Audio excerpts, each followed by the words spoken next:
Good evening and welcome. So, 1st of May, International Workers something. So, no workers around here. I don't know. It's something. It is an ironic day to be waving that red banner. That's always finds its way to these demonstrations. And yeah, the irony is like, basically, like in Denmark, it's like, oh, it's a tradition. Like there will be political speeches, and it's like, no, it's not. It's 16 to 18-year-old who get shit-faced drunk, and then somewhere in the background there's a politician talking. But it's just a good day in the sun with with drinking and more drinking and no political things, and then some radical left wings will always seize the opportunity and like the good old days of Stalinism. I was like, are you fucking kidding me? But that's basically the essence of 1st of May in Denmark. Drunk teenagers and disillusioned communists. What a perfect combination. Premier, thank you for the 3 months. 3, 2, 1, go. Absolutely. Yeah, so for that and many other reasons, I did not attend. Drunk teenagers are kind of part of the scenery in Denmark. They are sort of. It's they've been hibernating all winter, and then suddenly, if the weather is nice, then they're sort of everywhere. Center of Copenhagen. Then basically it's any vertical surface that doesn't have spikes on it is either full of pigeons or drunk teenagers. That's it. That's and they probably sort of. They compete for territory, and they are as obnoxious to normal people as as each other. Holidays in other countries, yeah. Well, it's not even a holiday. It's some companies have that day off, but it's either that day off or it's the national day. You can only have one of those days off generally. So basically, what holiday means. Yep. An excuse for sitting outside and getting drunk. But, I have reduced the number of giggling preteens in my house by 50%, so it's now back to normal amount. So that is, and then I'm gonna ship the kids off to their moms tomorrow. Well, technically to school, but then it's not me picking them up after school. So tomorrow, after dropping off at school, it's just coming back and then just so quiet. It's good. I do love having them here, but it's also nice to be able to ship them off and then sleep in and all that good stuff. So yeah, also new month. So you can see leaderboard's been reset for better or for worse, but it has been reset, and we have our bombs, we have our biters, we have our ribbons. So all we need is a Factorio world to unleash everything at. So I think that we managed to salvage the series pretty well on Thursday with the additions made by the Factory Muscular Larger. And then now it's more of a sort of a fun but normal base. At the farmer's market. Right, did you buy a farmer or what? I don't know. Farmer's market, farmer's market. You can go to the meat market, you buy meat. You go to, I don't know, a farmer's market and buy farmers.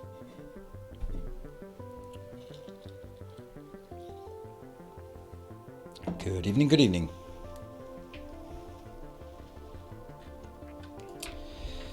And bargain farmers, yeah.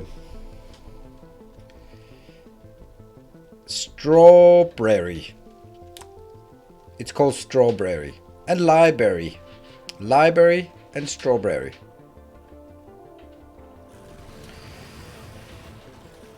Girl Scout cookies are made from real Girl Scouts. I don't know. There are no Girl Scouts. And I'm sure that Girl Scouts would also just get all them woke people up at arms about. What about non-Girl Scouts? What about a flea market? Well, that's definitely something you get.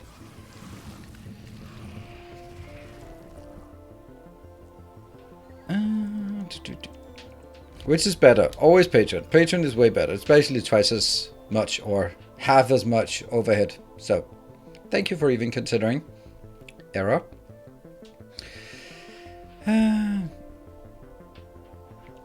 Get some food. Yeah, I don't know. I have an. All right. So when I was a kid, long time ago, I remember there was a story about some family that went to not exactly a farmer's market, but it gets there. Like a roadside stall where someone had some free-range chickens and they bought some eggs and they went home and they made a special cake where you don't bake it at a very high temperature, and they all died of salmonella. The entire family, they fucking died. And since then, I'm just like, yep, I'm not buying free-range anything. I'm not buying no. So someone might say that's a bit of overreaction, but I haven't eaten that kind of cake, and I don't buy stuff from side of the road things.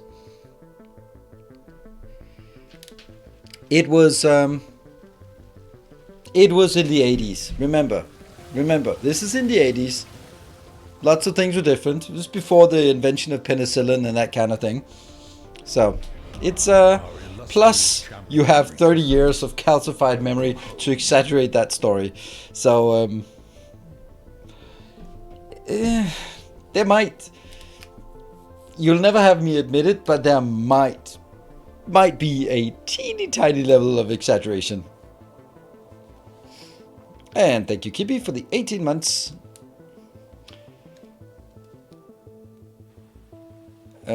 Just need IV fluid. Yeah, well, if you actually remember, that's the same as every year. There's always a whole family of immigrants who die from picking mushrooms that look like edible mushrooms where they come from, but they are not. It's like, it's the same story that gets rehashed every year. There are... So, I mean, and then it's also like, yeah, I mean, how aggressive do you have to eat mushrooms to actually die from them? Well, I don't know, but it just seems to happen pretty much every year. So, and then you could also go like, yeah, but just go to the hospital if you feel you got an onset of poisoning. But yeah, well, some people don't do that. Right, for example, now it's going off on a tangent. I was 14 years old back in yesteryear. I was 14 years old, and my mom had baked some, I don't even know what it's called, some kind of dessert. Anyway, some kind of dessert the day before, and then left some for me after I came home from school, that I could take some the day after I came home from school. So I came home from school, I took a bite, and then I noticed that it was moldy, and I freaked out, as only a 14-year-old can do. Just going absolutely crazy about I'd taken a bite out of something that was slightly moldy, and then my mom was, of course, thinking that I had a hysterical attack, and said that I should calm the fuck down and stop being a whiny little bitch, or something to that effect. And yet, I got a I got a tummy ache. Oh, I wasn't feeling so well. And my mom was like, you gotta fucking get a grip. And I was like, no, I don't feel so well. I'm 14 years old. And then I was like, all right, it's time for dinner. I was like, I can't eat dinner. It hurts. It's those moldy things. It's eating me up. I'm dying here. And my mom was getting more and more pissed how hysteric I was. And then, yeah, as evening progressed, and I just got worse and worse and worse. And then she started realizing maybe I was not acting up, but it was certainly not that moldy dessert from the day before. So after just trying to get me out of bed, and I was in agonizing pain, she decided to call the doctor finally. And the doctor came. That was back then when the doctor actually came out. That's not happening anymore. But they actually came out, and he went like, yep, emergency room immediately.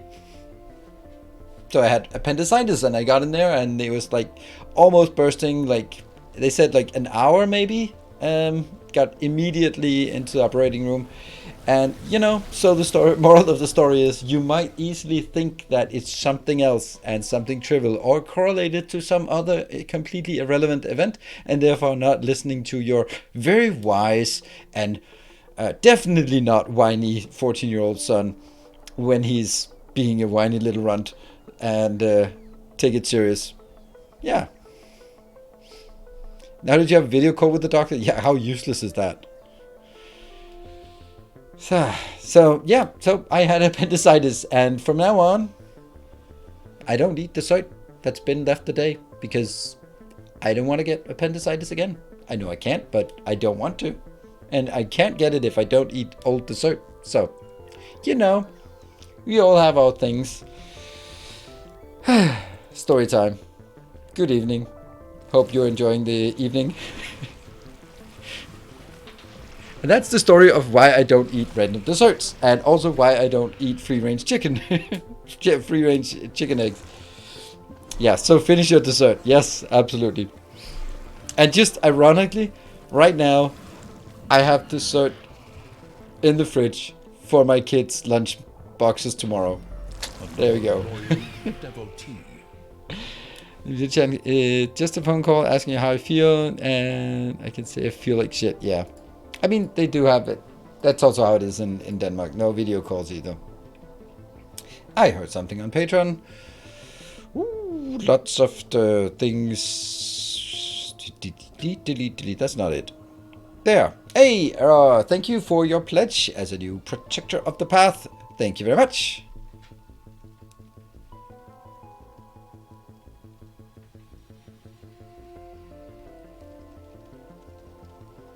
Why is someone saying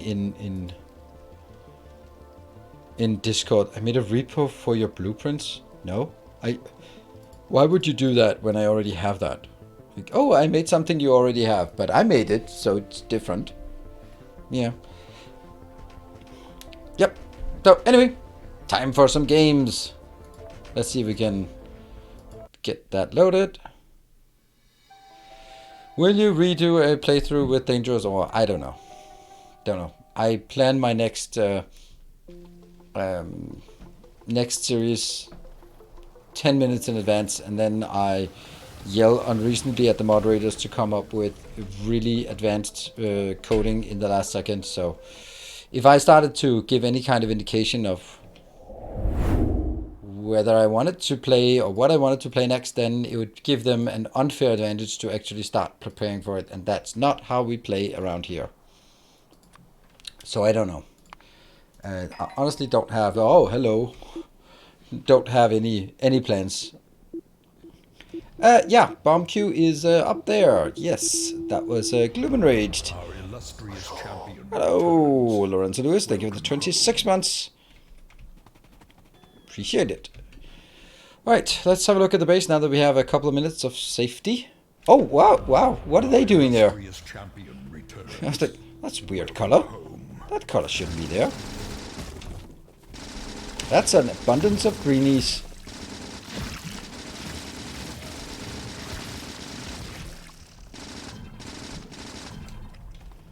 Whew. Alright. Yeah, we have something in queue. Whew. Okay. And Night Shroud, thank you for the 27. I appreciate it, I really do. Especially at any time of the month. Especially at any time of the month. Where are we there? We are here. Okay, I'm gonna do the running. We're gonna be having the 12 minutes of running around like idiots here. Maybe more. Thank you, Luminous. Thank you for the Prime, and welcome to the community. And thank you for your support. Remember being locked behind the water. Yeah, they've made some changes. And... Ow. There. Made some changes to this. And that's what we're going to be looking at here. Alright, so what we made the changes, you can do the biters command, right? I think there wasn't there a biters command. There. So now we made the change that if biters are spawning, or if a chunk is unlocked out here, then they will also spawn 5 biters nests somewhere in my base. And that's interesting. And like that. That's all the way out there. And then, so there's 1 minute of cooldown, but which is probably a good idea. So the Factory Muscaraja, I will definitely concede the point. It was a good idea to have that cooldown. Just a 1 minute cooldown makes all difference. So it's not like all of them spawning. Because I hadn't thought about sort of between streams. I'd only thought about it sort of inside the stream, but not between different streams. And at that point, it would be pretty awful if... yeah, we don't even need to shoot. We can just run around. If they all spawn just as I did it. Yeah. Able to watch Thursday stream. What is the difference? Hey, Lorenzo. Yeah, that's the part that you can see that biters command. Right, so now there will be also spawning. And plus, each tile was unlocked once every 10 subs or sub points. But now I did it to 1 every 5. And then I reset everything so that it is reset from... so that all the subs that were given actually unlocks 1 every 5. I think it's a good idea because after you launch the first rocket, then the base kind of transitions into something else, and that something else is, yeah, it's in the beginning it's really fun when it's super constrained in terms of power or in terms of space, but once you get to a point, you need to be able to have some space to work on in order to make better designs, and if you can't make bigger designs, well, then you can't really do anything. You need to be able to get some resources and get some stuff as well. There, got that one. Right, so I'm gonna have to do this.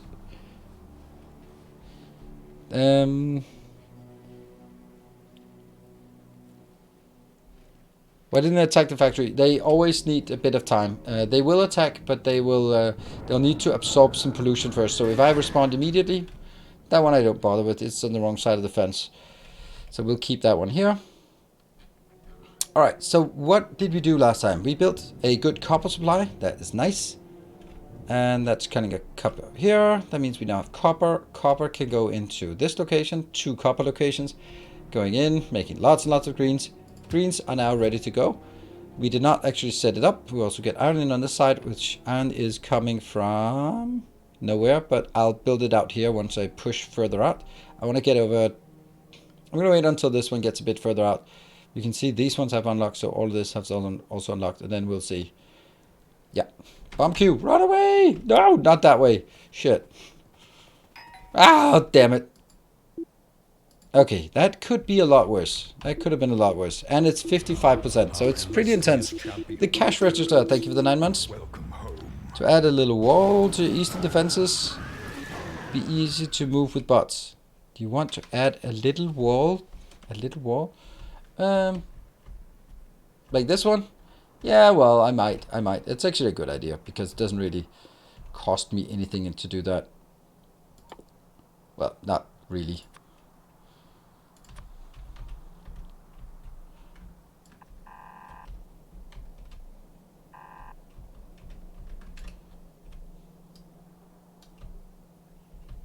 Gotta make sure that punch a hole in the bottom of the boat so that if there is a leak, the water can come out again easily. That is the objective. I always have a hole at the bottom of a boat.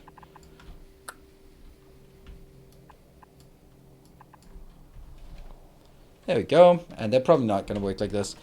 So let's get this reestablished. And that's another one. I need some stone bricks. I'll take some here.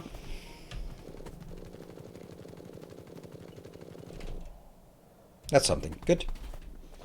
Where is that? Oh, they're already converging. Run! How do you get the chunks unlocked between locked chunks? It's just not updated. They are all unlocked.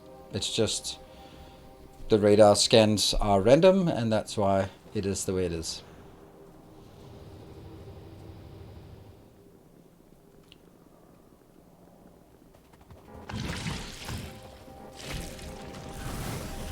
Oh.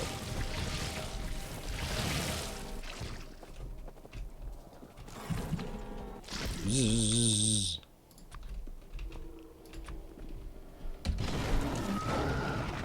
Okay, so right now it's obviously super intense because Barthak did donate 25 subs yesterday, so that helps a lot as well. And Gynacube another 10 subs, and so that's kind of has an impact. And it was also on Friday, so it's 2 streams actually. What am I getting? I'm gonna get the box of where's the military science? Military science. Here. And this one should be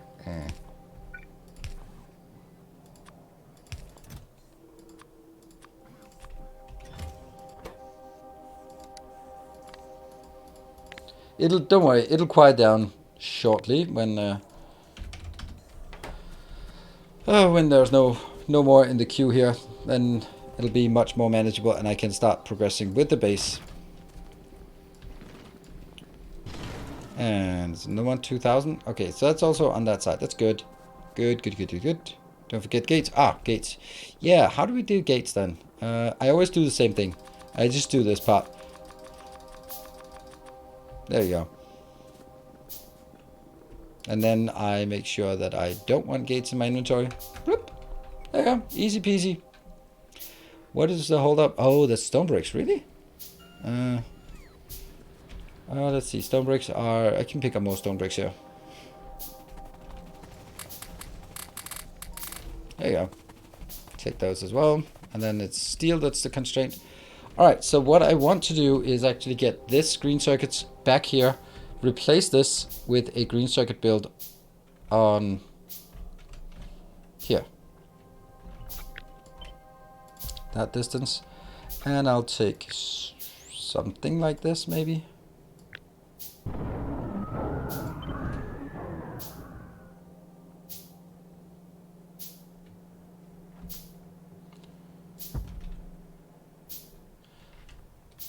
Go. Out. Don't think you need that many gates. I always need more gates than I think. So now I have them. Oh no, run. No, bombs away. Oh, this is perfect. Oh, perfect. Out here in the wilderness. Right here. Blow me up. Yes.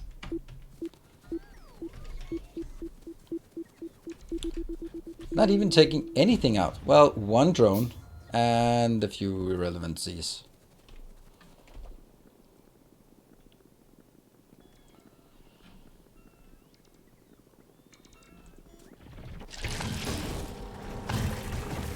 It's gonna be a kind of a majority of greens right now. And Casual Flying, thank you for the 12 months. A full year. You've Been around. What? Another one has spawned already. That was perfect. Perfectly fine of you to spawn right next to me. Lovely. That one.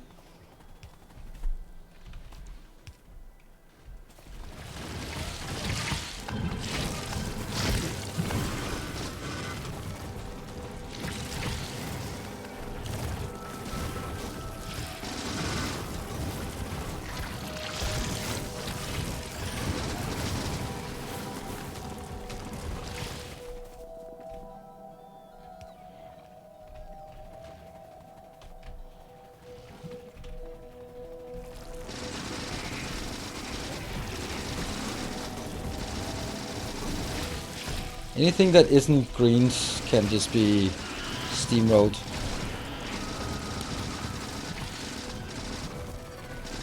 And that the behemoth worms are also kind of nasty.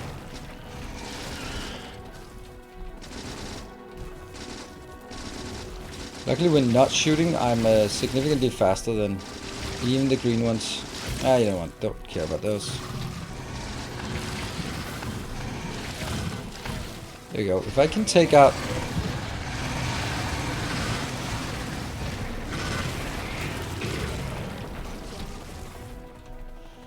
let's take out the spawners. If I just take out... Oh, okay.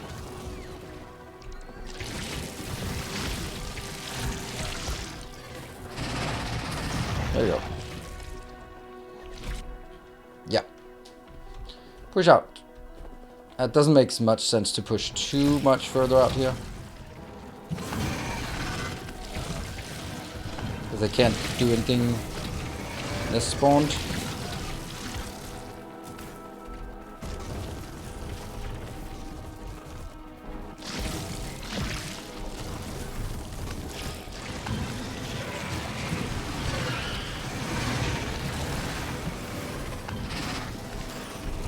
Zigzagging to confuse the worms. Oops.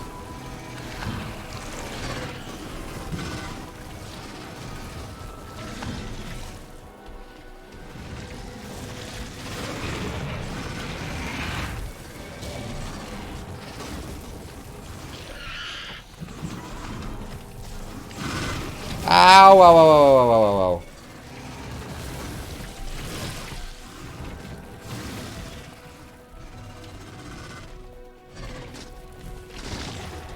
There we go, got that one.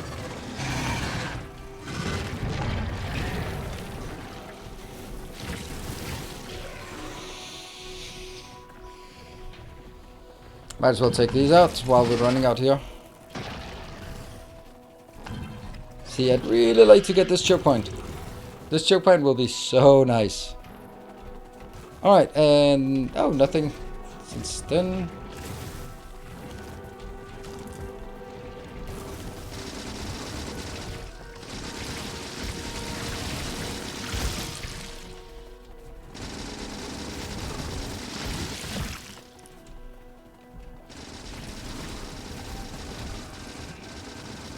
There.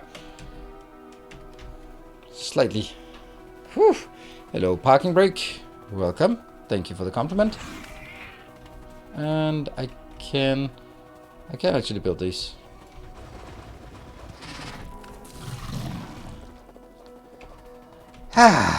Peace and quiet. Well, not really. Shit. I can't... oh, 59.60. So much for peace and quiet. And it's my copper, my precious, precious copper. Hello, Yokip. Welcome. Bastards. Oh, a nuke. Oh, really? Let's take the spawners out first.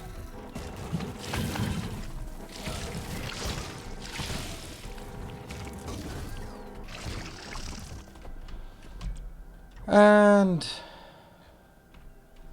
how much? Whew. Alright. All quiet. All good. Only still 8 bombs in queue. But that's fine. We can do it. We can deal with it. We just need to go back and build the stuff that we were working on. All the way back.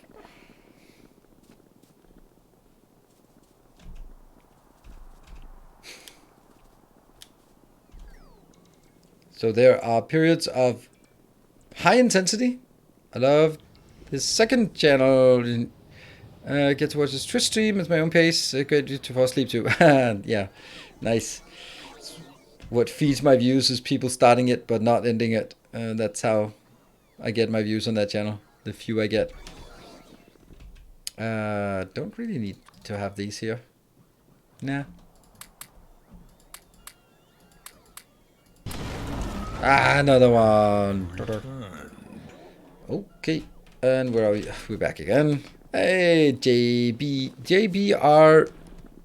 Wise. Thank you for the 2 months. Welcome back. Yeah, so right now in the beginning will be a bit intense, but it'll go down. Oh no! Don't you dare attack my. Oh, there are biters up here.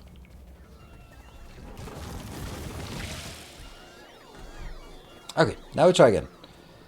We go back again. Okay, so this here, I'd like this to go up here, but I can't fit it in anywhere. We'll just have to accept it the way it is. That's our plastic build for now, at least. Yeah, it's plastic.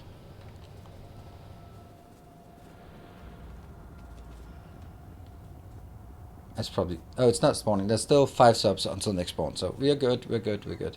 I'm not really researching anything because I don't know what to research. We get a nice view of the base. Look at all these damn trees that are spawned inside. What, can't we just have the lesser spotted two-way rail line? What?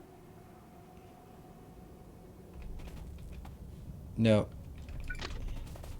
Actually, robot speed is not as good as you'd think it is in this series, because robot speed means that when the explosion, the nuke lands, and then it destroys something, the robots will come flying in, and then the blast goes out, and if they fly too fast, then they all fly in and get wrecked. But if they are kind of just a bit slower, then they're not.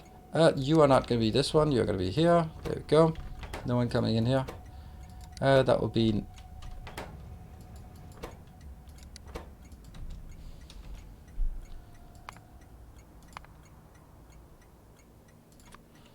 green, good.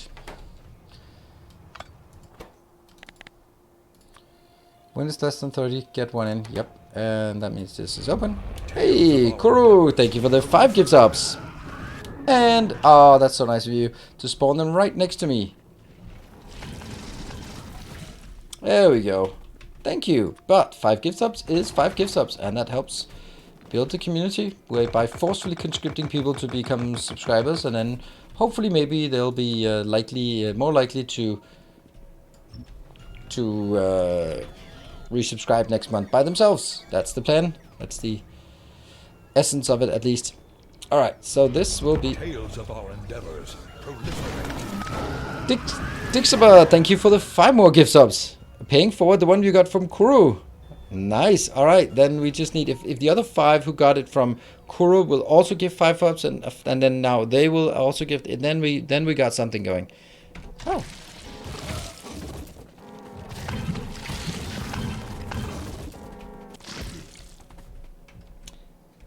I was about to say, I feel that there's been a lot of events, so it's kind of weird that there are no Oh no, run. No hype train active. Oh, yeah. Oh, my beautiful Iron, what did you do? Why did I do to you? Hey, Tekevaro. Oh, steel as well. No. Okay, well, that's a thing. Urchalak, thank you for 200 bits. Alright, I'm going to enable my own robots here again. Yep. Replenish. And I'm going to take this part. Here. And, oops, that, and then... Our illustrious champion returns. Welcome home. Oh, by the way, Factorio must grow larger. Now that you are here, I conceded a very important point to you, and I didn't hear any comments from it, so I can only assume that you did not hear it. So if you did not hear that I throw myself at your feet and admit that you were right and I was wrong. Hey, Tekavaro. Thank you very much for the 1,000 bits.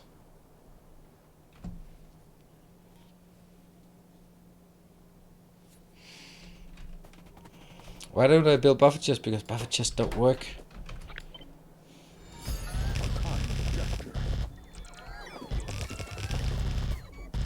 Yeah, that's the green. Don't you know that? They don't work. It's a scam.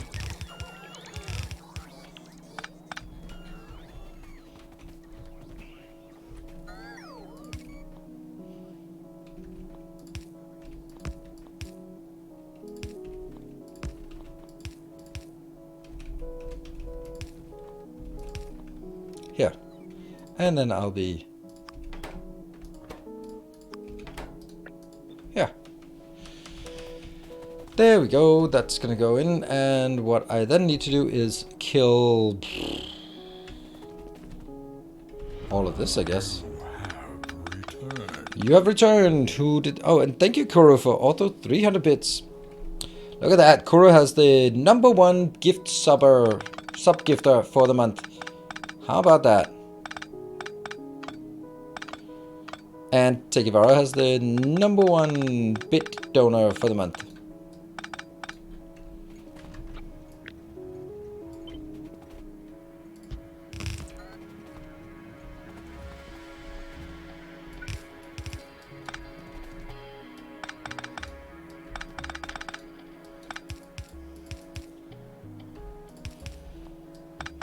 That's it. And these two are also going to go into a no more modest 2-laners.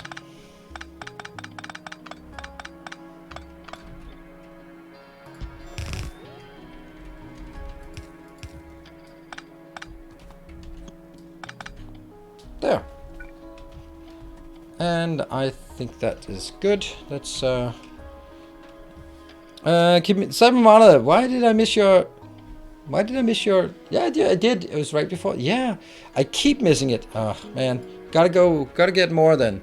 Thank you very much, and sorry for missing it, Cybermana. I wonder how many I missed then. A Funeral in White gifted a sub. Thank you for the sub gift. Well, it's a level 1 hype train. Let's see if where we get on this one. If it will retain a level 1 or will get a bit further than the level 1 hype train. You never know. Okay, and that is... These are awful. Still bombs in queue. Damn. Let me think. Oh, I need research. Otherwise nothing is working. I'll take some of this, and then I'll also take this. Alright, now it's less than 1 minute. Oh, it started so well, and then we just stalled out. Even on a level 1. Oh well. Bomb queue, I'm gonna wait down here. Get your snipes in. Currently Kuro and Tekivaro are the leaders.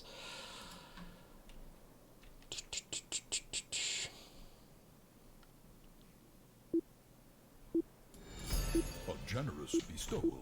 Thank you, Urchulak, for the 800 bits. And Executor, that is not the first, that's not the last time. For sure that you've saved these hype trains. You are just the hype train saver. More shall enter. Thank you so much for 10 gift subs.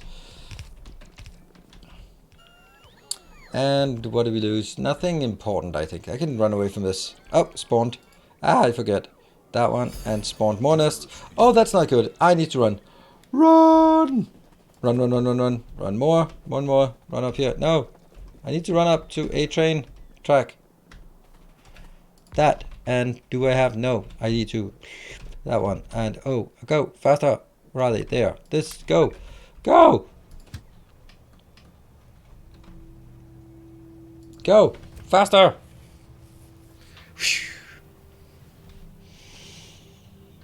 Well.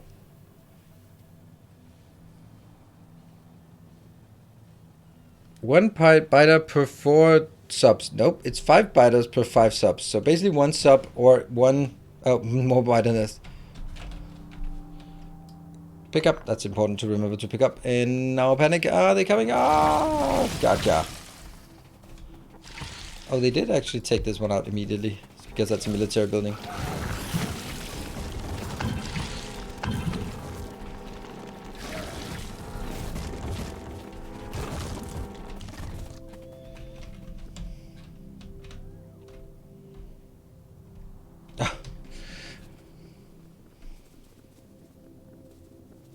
What tiers trees?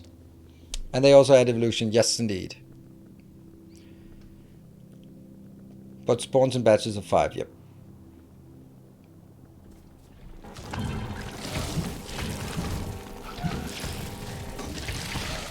First take out the nests, then run around. Oh, you think you are clever running away? Okay, we're good. We're good. We're good. All right. So now I need the greens to go back. I technically don't need to go over there.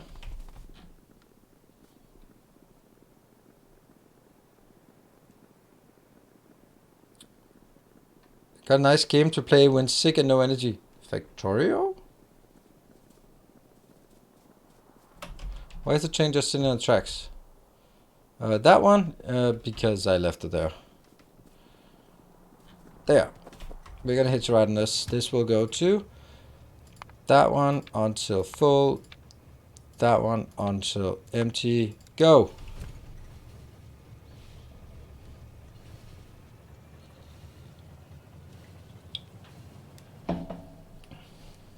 I like to think those nests are like subscribers spawning in game and just coming over to give us a hug with big laser. Yeah, that's hugs. Yes, that's what it is. Yeah. Hmm? What? Why? Why do we parked here? How is that happening? That's what happens.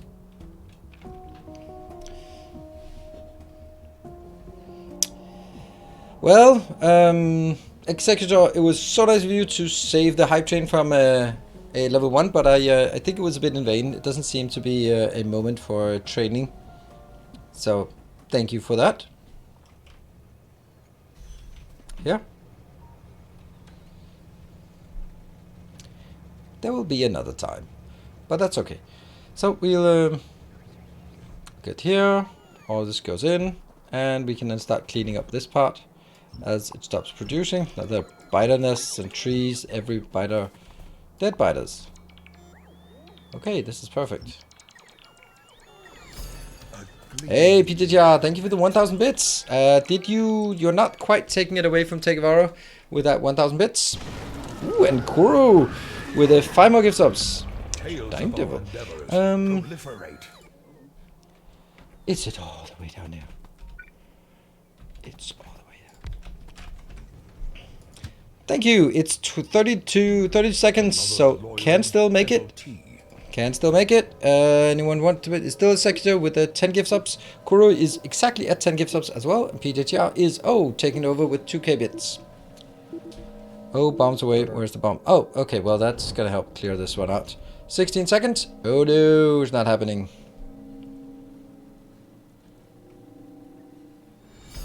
And Takevaro stealing it back with seconds to go. Ha!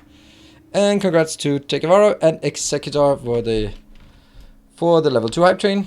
Thank you very much. And Kuro, yeah, we can tell that you are a bit of a rookie in this regard. That's why I mentioned it when there's 1 minute left, because it just doesn't work if you sniped with less than 10 seconds, because the clearance, the timing, the chat delay, all of that stuff, API, Twitch being twitchy, all that. But thank you very much for the 15, for the 5 more gift subs. Unfortunately, it came in just after the bell had rung for first round. Oh, it's really.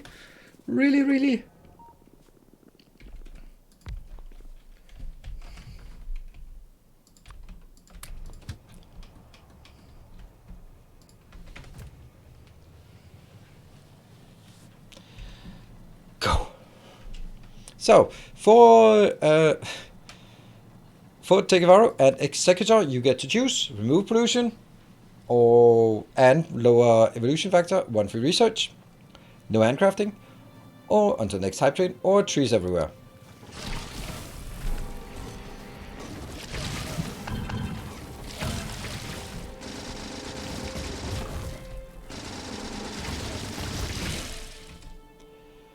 Whew. Research. Whoa, both of you research. Nice. Let's see what that happens. I'm not going to do anything before. I'll just... That was physical projectile 8. That's an expensive one. Nice. Thank you. And refined flammables 8. Okay. Well... Stronger explosives is now the cheapest one. We'll just keep getting whatever one is cheaper, and it's a lot of research at this point. The 1 free research is actually a pretty big boost.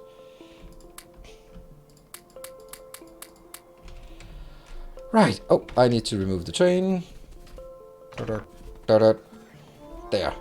All right. So what we did now, we've now basically what we achieved today is make this one go. Green ones are now going in. So that means there's going to be less draw on copper and iron coming in, because it's only going to be drawing for the iron and copper here, and not going to be drawn to make a separate build for this.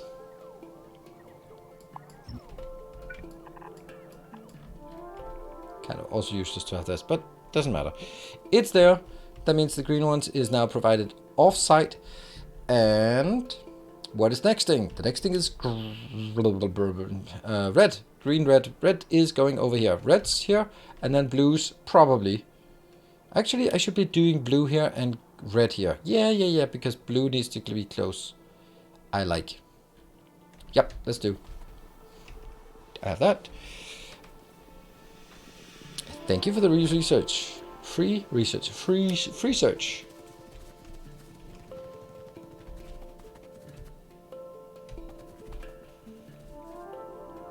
This is such a chaotic base, but it's interesting.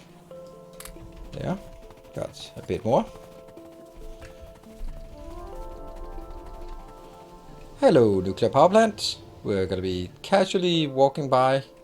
There's nothing to see here. Don't mind me.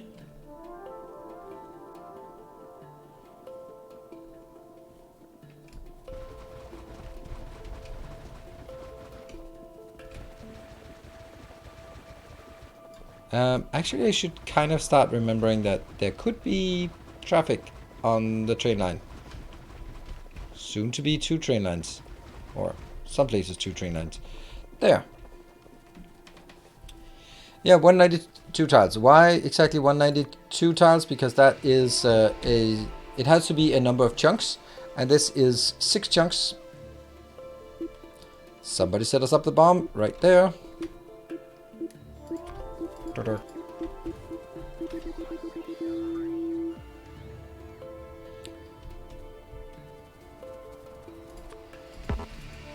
And then it actually fits in a really nice way with having a city block in the middle and some room for trains on the side. So it's not going to be like perversely constrained, but it's still going to be really constrained in a lot of ways, but not sort of so that it becomes the majority of the gameplay becomes the fact that I can't access anything. So let's see. Alright, they still spawn, but that's okay. This is not a problem. As I expand further out, we get a bit further out. I have to remember to keep pushing out. I'm not allowed to have them unlock the black squares. I have promised the developers that. That's a edge case that I said, that's never going to happen. Don't worry about it. And when it then happens and it breaks, then I'll be the first to go like, oh my god, come on, you should have seen that coming. Why did you not take that into consideration? And the poor developer will go like, but you said what? Yeah, man, just... If I wanted developers who didn't think for themselves, I would have outsourced it to some faraway country, right? This is why I pay you the premium. Oh, wait a minute. Then that's wrong job. I had a lapse, a momentary lapse into my manager ways. Sorry. Average day in the life of the developer. I know. It's exactly that. Like, but it's gonna blow up if you do that. Well, we just won't do that. Why did it blow up? Like, well, I told you. Well, you didn't tell me enough, did you? You didn't make it clear the actual risks. Momentary lapse of sanity. Okay. We know reds, right? Reds. Late game reds. We're gonna be doing the late game reds. Those are the starter ones. We need the goodies. Where you be at?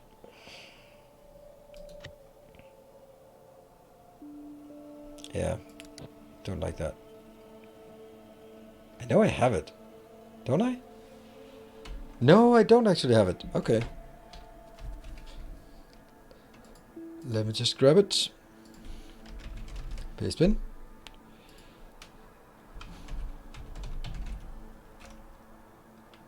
Beacon module circuit builds. Sounds about right.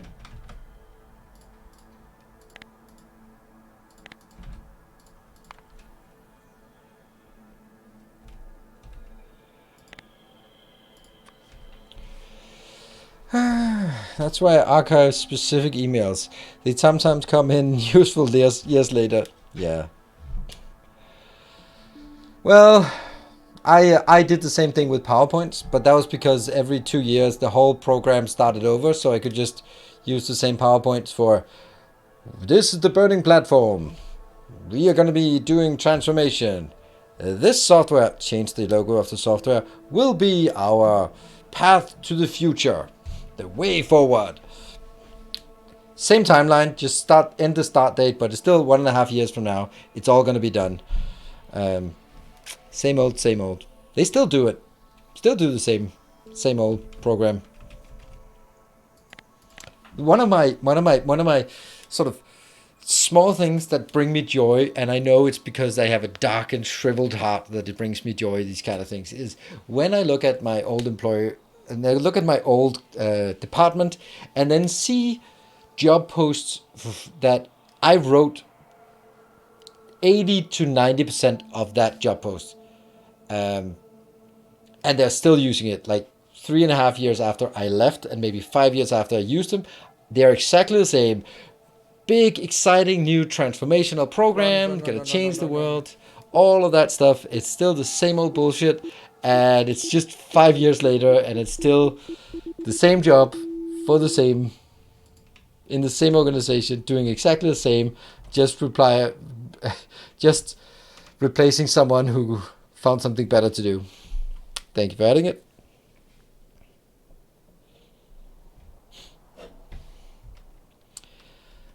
And that one. So, reds. 45 per second.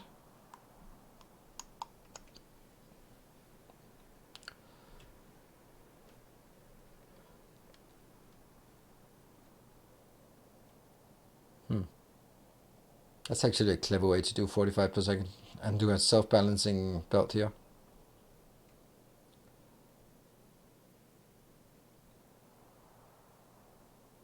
I don't know how much is inbound.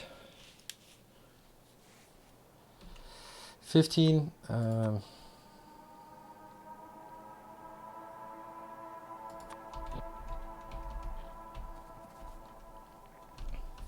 So maybe I'll draw it this way.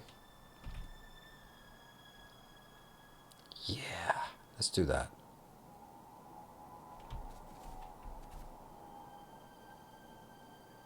Do we care where it goes? Not really. Kind of we do.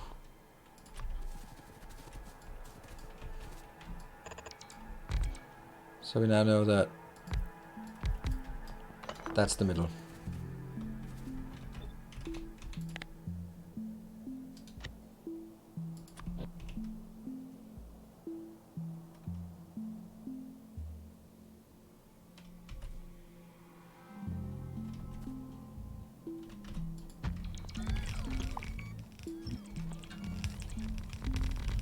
No green.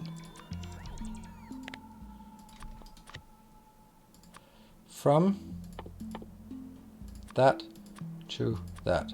From that to that. From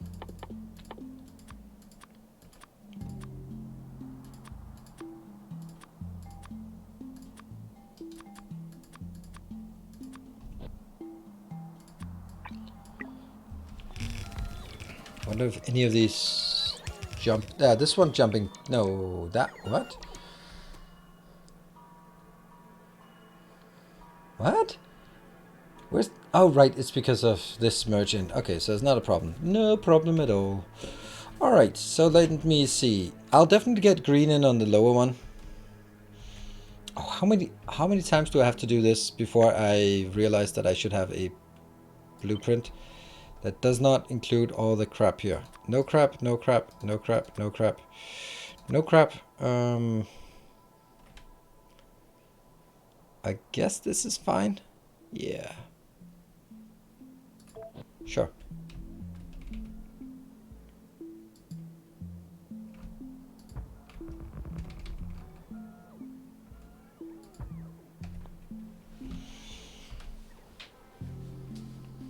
There we go. I should make periodic backups of my Outlook OSG file for that reason. Recently decided just to record all our meetings with some clients as they've gone back on their choices, which we want them, master document them, but yeah. Yeah, the current project rooms saying we never want them. Yeah. But that's the thing is, like, if you get into that kind of situation with a customer, it's really hard, even though you're 100% right. And if you have to prove to the customer that you are right, they are wrong, then it's not very easy to get it back into a healthy relationship with that customer, because it's now sort of like, okay, so we need lawyers here. Yeah, okay, so this is more of a lawyers in the meetings instead of actual people, and then people will be afraid of saying anything because, yeah, it is. It's one. Run. It's one of the things that I fought the most as with my department, and it was. So the way I did it, like it or not, that's the way I did it. I'm on the. So, I ran the IT department that was supposed to build the IT systems. So we had vendors who supplied the software, and of course with the specialists using their software, teaching our people to configure that kind of thing, but programming and sort of end configuration was something they would always do. So it would kind of be like teams of sort of the build teams would consist of, some scripting, some programming, some setup, configuration, that kind of thing. So that was like a small Scrum team around each of the products. Generally, that was how it worked. Sometimes it was developers, sometimes it was just configuration specialists, that kind of thing. Either way, and so whenever a vendor came in, and they were always like, yeah, so we like, they always knew that customers wanted fixed price. So they presented their fixed price offer, and then in order to do a fixed price, you also need a fixed scope. Otherwise, that doesn't work. But a fixed scope, it's really difficult when we don't know the business, they don't know our business. We can't explain our business to them, so how can we do a fixed scope upfront when we sign the deal? That's not ever going to be a success. And what it leads to is, it leads to my specialists sitting next to specialists from the vendor, and they will suddenly have commercial interests that they have to play. So instead of two nerds figuring out a solution, they suddenly have to be mindful of their higher ups, their account manager, their manager. Okay, what is that? And then they get into fights about scope and pricing and whether this should have been included or not. And I don't ever want specialists to do that. That's something that belongs exclusively at manager levels. Never ever have specialists discuss whether things are paid for or not. They should find solutions, and then the managers can discuss whether that should have been or is reasonable, or we will give you a deal but only this one time. All that crap is manager talk. That's never something to get specialists involved in, or developers even. even worse, because it's just not their expertise, and it just sours the relationship between vendor. So I was always like, by the hour. If we make a mistake, fuck it. If the program doesn't work, fuck it. I mean, there can be some warranty thing and that they will be fixing for the next release, and that's again something manager-wise. But if we need it, figure out what needs to be done. Let us know. There's the good programming solution. There's the cheap configuration solution. There's the fast, just don't do it option. But those are the things they need to find out. But they should never discuss whether they should be paid for or not. Never ever. So that's always how I've run it, and it cultivates a good relationship between the specialists, and they will be sort of presenting solutions together to the managing team, and then it's just much easier because you know that there's no politics at that level. There shouldn't be. So that's just something that worked very well for me, but it was always, yeah. So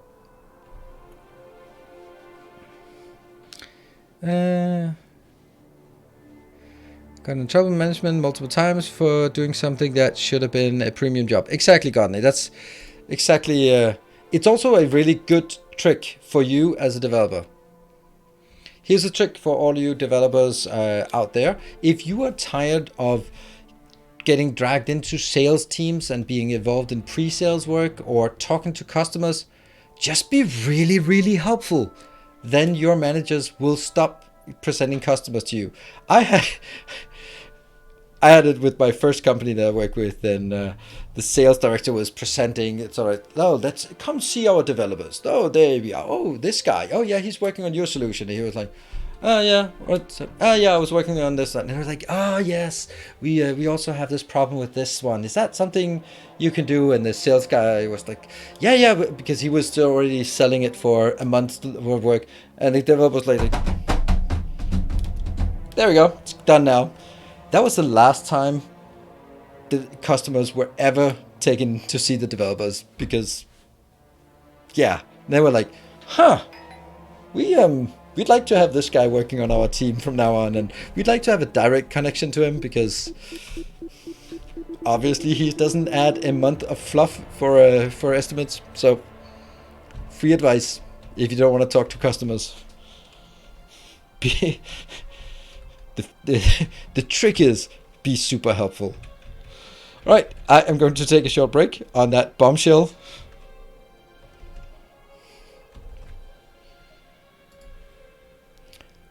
So sadly, I'm getting pulled into PMing and sales more and more instead of my core. Well, that's just do a shitty job at it. No, then you'll get promoted. Damn, it sucks. It sucks. It's if you can't do anything, you can always just manage. Say that as a manager, right? I'll be back in 2 minutes with more bombshells.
Alright, welcome back. Sorry, just took a bit of extra time with the kids. There. Get that one up, and then I'll catch a bit up on what we have here. And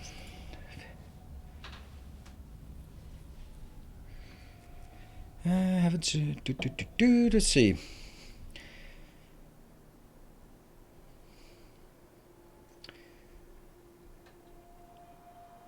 So pieces that have upwards of 60. Oh, right, yeah. Backing up mails. Yes. Pulled into PMing and sales more and more instead of my core. That's because you're too nice and friendly and personable. All of that stuff. Management as a second choice function. And 3.5 I'm making as your all self-employed contractors. Yeah, that's the part. I still get I still get job offerings for PMing and agile transformations, that kind of thing. That's gonna be here. But don't get in here. Not just yet. Nope. Nope. Go back. Go back. Not welcome. Bye. Here. And the other one will be an outbound, so there's no infinite summarize here.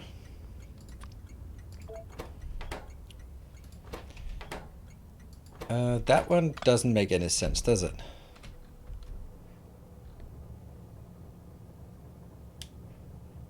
Why do I have that here? Like, what if it's not open? Shouldn't it always be open? Shouldn't it always be able to take one? Okay, only if there's one. Ah, okay, yeah, that actually makes sense. There. And this will now be over 30, then. No, let's go 40 then. Because that's enough. Yeah, 40 for that. Good. That means when there's more than 40, then it's open. Good. That's going to work it. Hello, odd job man. Your kids don't grow up and get to teenagers. What? They cause so much headache then. What? Make sure your kids... Do you have teenage kids that... Well, I've been having an extra 12-year-old girl in the house all weekend for my daughter had a friend over who, like... wanted to stay over for 2 days. And I'm like, okay. This will then be the unloading of here. Okay, let's do that unloading.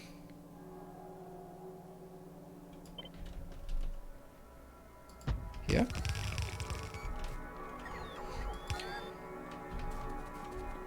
And it's going to be 2 inbounds. All right, so let's consolidate this into 2.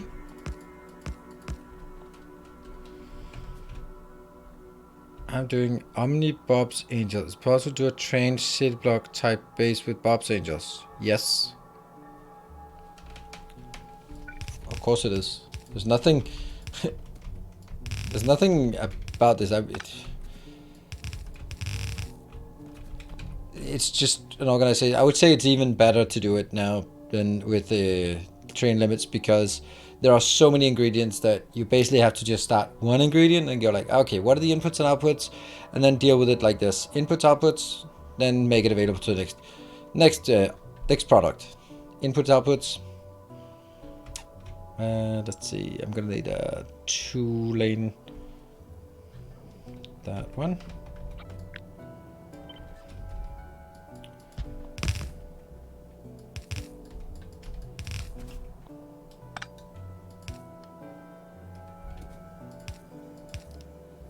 Okay, well that's the thing then.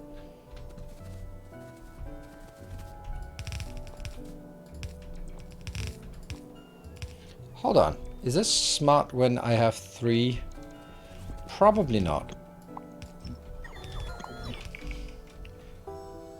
What does a 3x4 look like these days? Or 4 to 3? Probably looks awful.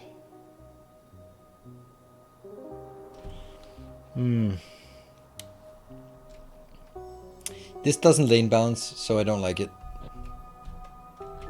So I like this one better, and then just cutting one out. Since it is working, then it should be possible to do this. Nope.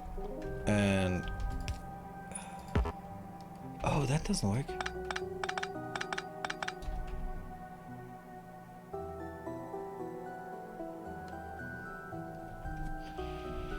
Okay.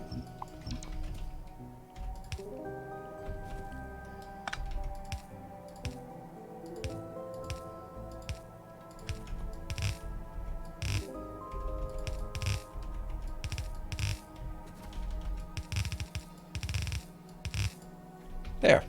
Run, run, run, run, run, run, run, run. Well, we run, run, run, run, run, run, run.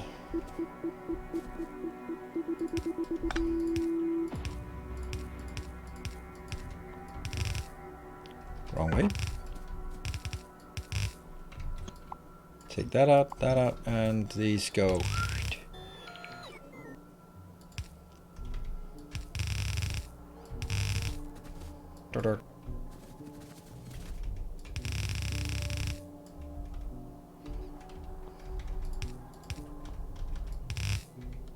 There.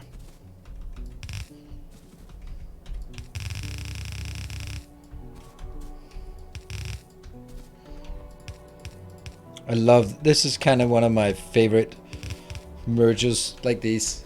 Takes the 3 lanes and then just goes in. Love it. There. That means I need to get plastic on these 3 lines. Oh.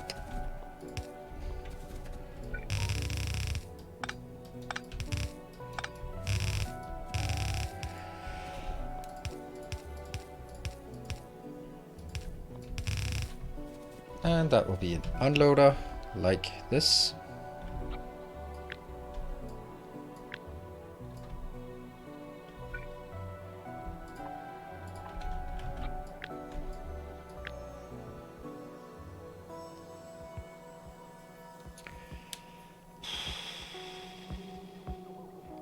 I'll just take this.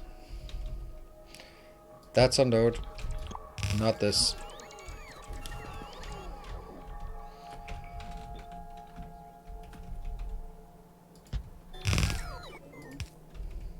That one.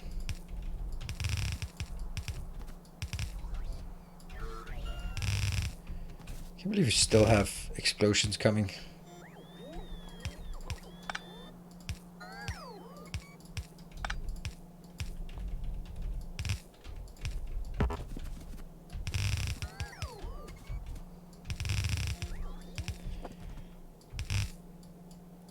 There. Right, and that's going to be plastic. Let's see. I thought it just took off in her moped car and said she's going to sleep at grandma's house because it's closer to school, so she can sleep 15 minutes longer then. Oh my god, that's... oh, the logic of that, right? Yeah. Like...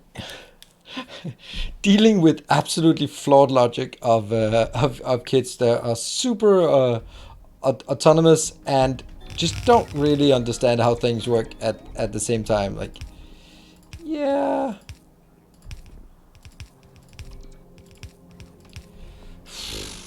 Yeah.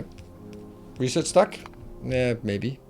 It's probably no rockets launching. This is 0 out of... waiting to launch rocket.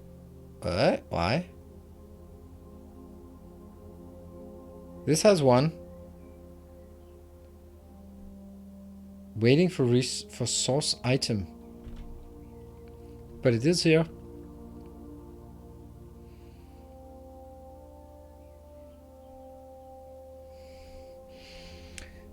This is green. Why? What? What is wrong? I don't know. We'll go see.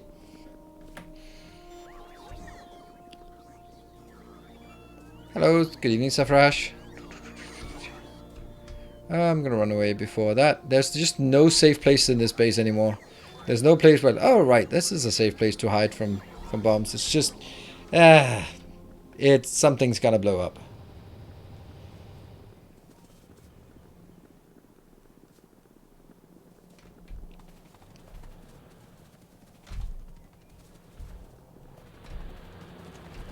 And there's the bomb queue.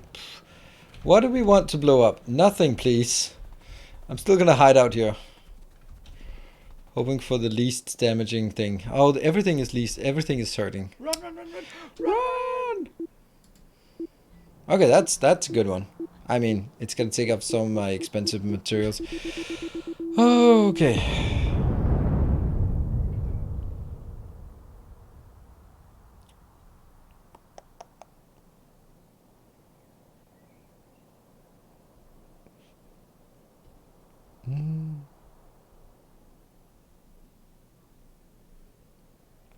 Fixing from not hours, so if I'm done with my tasks in time, my hours aren't bad.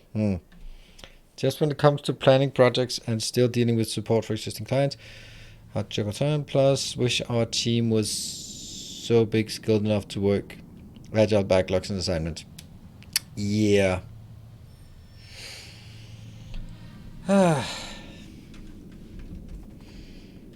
That's when you need someone who can do agile transformation. That's something I really like doing. Like, okay, what is wrong? Auto launch. I thought it was that one. Will auto launch. Well, this one is, yeah. So I forgot the auto launch. Oops.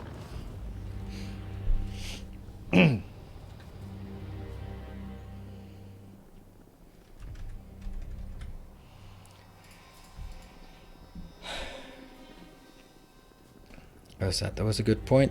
When you are doing Megabytes Infinite Research, what do you do about the mining project not using the military science pack? Like trying to get SPM but not using one of them? Yeah, I just don't care. That's why I don't have it on my thumbnail, or at least until recently didn't have it on my thumbnail. I'm not going to be producing and just doing follower research just for the sake of consistency. Don't care about that. Okay, this will be copper, which will again be one of these.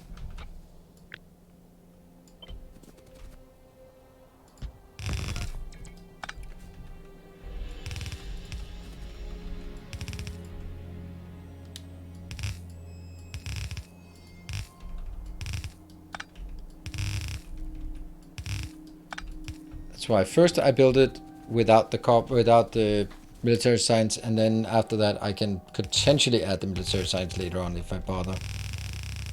I usually don't.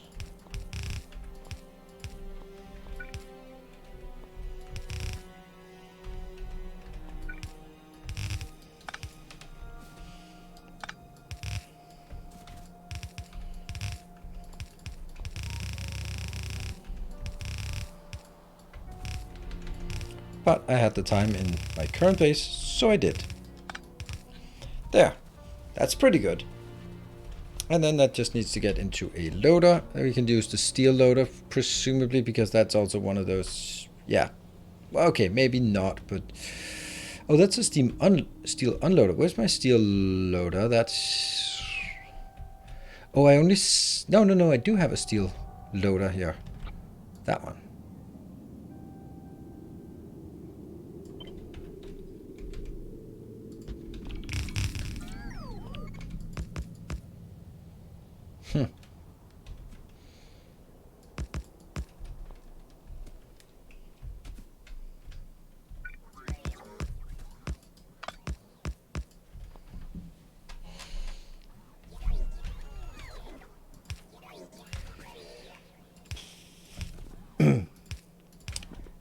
I've yeah, that comment about the fixed income versus contractor thing. I have opinions. Surprise of the day, to everyone's big surprise, he has opinions. Well.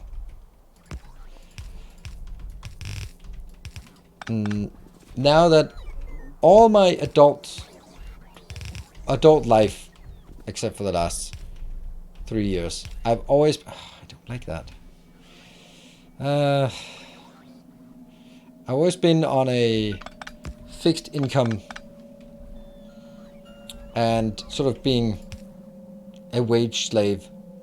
And I've always sort of told myself that, you know, well, you have the sort of the security, and that's why you sort of get paid less, but there's also pension, and then there's like, it's not, you don't get fired, and blah, blah, blah, blah, right?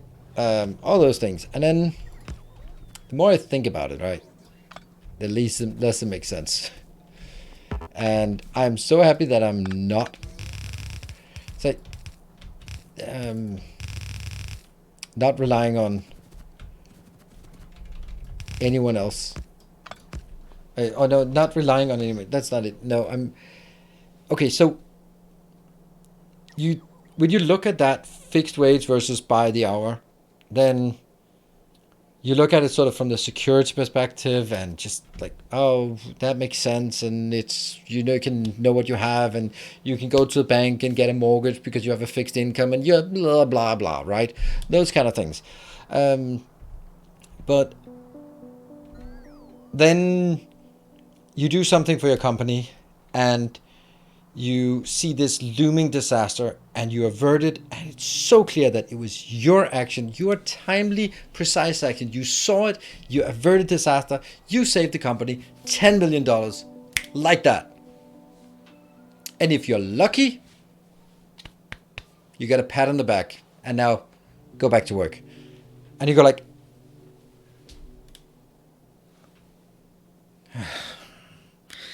and that gets super demotivating, right? It gets super demotivating because you're like, you just did something amazing, and you're still gonna make the same income at the end of the month. I got a shirt. Wow. Pat on the back and a handshake from the CEO. Wow, those handshakes from CEOs, they are pricey. Right. And then you kind of start thinking, now I say you, but I mean me. So I say you, but you know that I'm talking about me. They're like, this is the norm level that I'm being paid for. If I do 10x, nothing happens. What if I did 0.5x?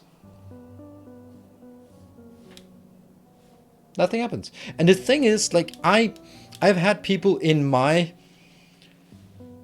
departments who I'd taken over, sort of consolidated department. That's kind of how it always goes. New management, new organization. You get like, oh, now you're also in charge of support. Okay, so I inherited the support guys. So a lot of them had been in the company for 15 years. And they had perfected this skill of just saying, what is the minimum amount of work I can do so that I don't get fired, but I do the minimum amount of work? They had perfected that. And it was so frustrating.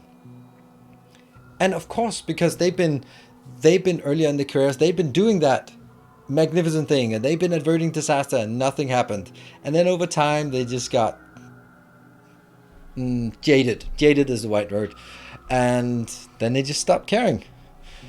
And then they were just like, maybe I'll get fired one day, but I've been with the company for 15 years, so I'll get at least half a year of severance. I mean, I'll show up half an hour late, and I'll leave half an hour early, and I'll take half an hour smoking breaks, and I'll pick up the easy cases, and then I'd send the hard cases onto some sucker who still thinks they can make a difference. That's the kind of thing, right? And you're like, if there was any kind of relationship between your effort and your pay at the end of the month, you would not be doing like that. But for me, it means I don't have to keep my work pipeline filled with the hours. I just have to work harder than this. I know this is the kind of the things. I've had months where actually logged hours are like 70% full time. Really, that's rare. Usually those. Oh, but there are ups and downs. Means there's only ups. There's never downs. In terms of workload, at least. That's actually going to be copper. So let's keep that copperized. Okay, we're ready to send things in. What could possibly go wrong? This one comes in immediately. This one will be plastic. Awesome.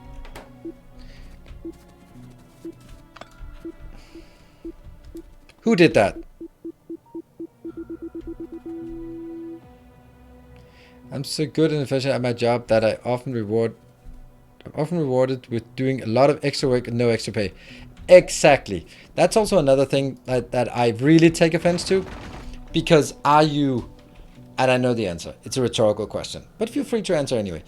Are you employed to do a fixed task / responsibility, or are you just basically hired for being available that amount of hours? Because I think that if you can get that confirmed, because most would say like, oh no, you are not paid by the hour, you are sort of here to fill the job description. Okay, where's my job description? Oh, it hasn't been done yet, but we kind of know what your job is. Oh, by the way, it's also this shitty task. And then like, no, if you're employed to do a task, a job, and I can do it in 4 hours, then I just like, bye, see you next week. There's no way that your boss would ever accept that. They would be like, oh, so you have idle time? Yeah, okay, you're not fully loaded. I'll get some shitty task thrown your way, or this exciting new opportunity, it's on your desk now. It's kind of related to some of the stuff you already have. Because you're basically just available that amount of hours that your contract says. Nothing to do with whether you are your task is necessary. And I just hate that, because it shouldn't be like that, and it just become like that because it's become like you're basically paid to be available X hours per week, plus of course all the extra crap. But it's just like, how? Just imagine this. Imagine a world where you actually are paid to fulfill a task or a responsibility, and if there's nothing to do, that's okay. Then you actually just don't have to do it. Hey, Quicksilver Dragon maybe. Primer, thank you for the prime.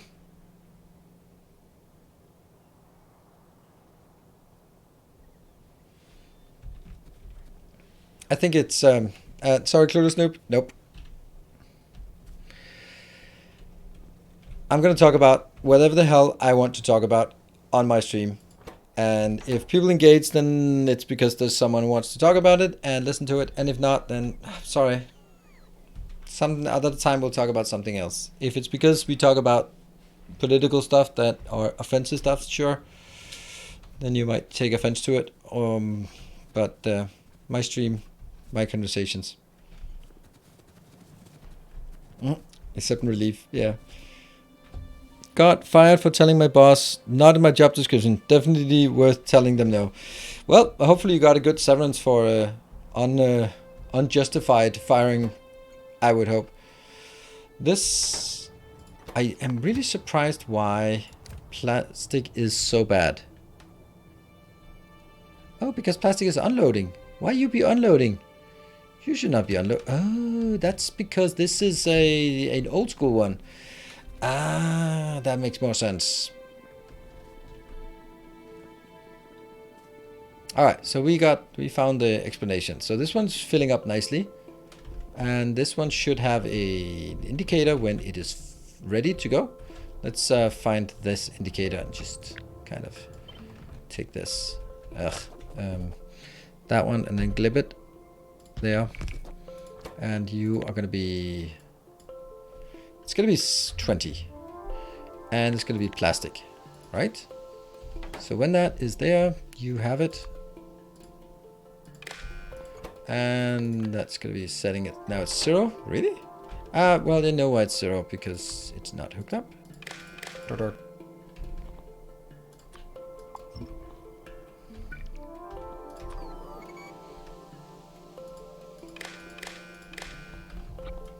And then we get the free, and free stuff. Also a cute lag of that. Okay, so how much we got? That's kind of stupid that I didn't do it the right place, but okay. Oh, that's the last of the bombs where you're going to be blowing up. That's not the worst place. I guess that's the only remark I could give whenever something blows up. And that is gonna go. Clip. There. Off you go.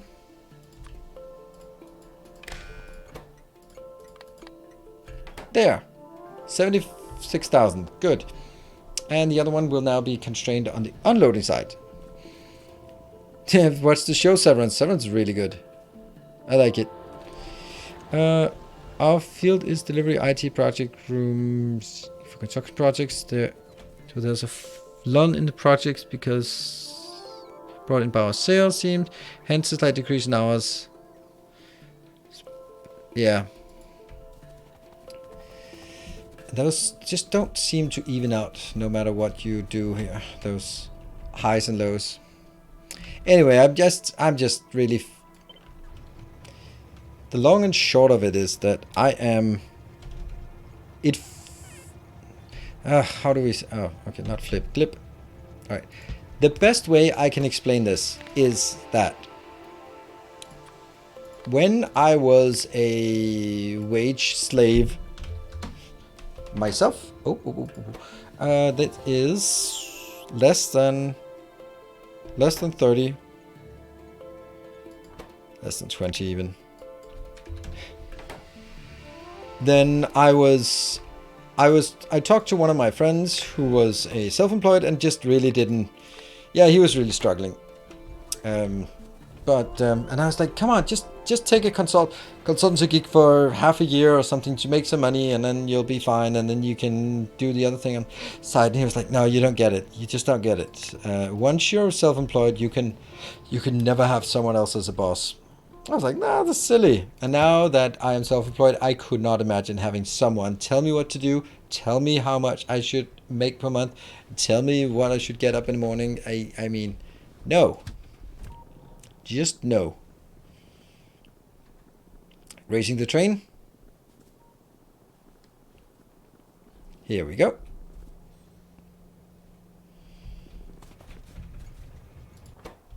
When it's less than 30, actually less than 20.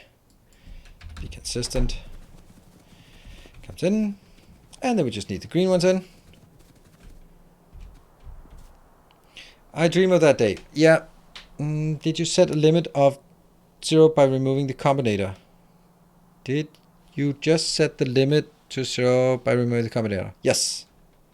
But that was also intentional because it's an empty one. This one is 0.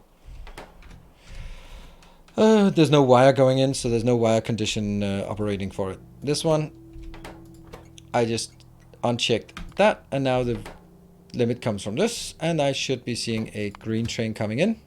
Oh no, really? Oh, it just got in here. Nice. Okay.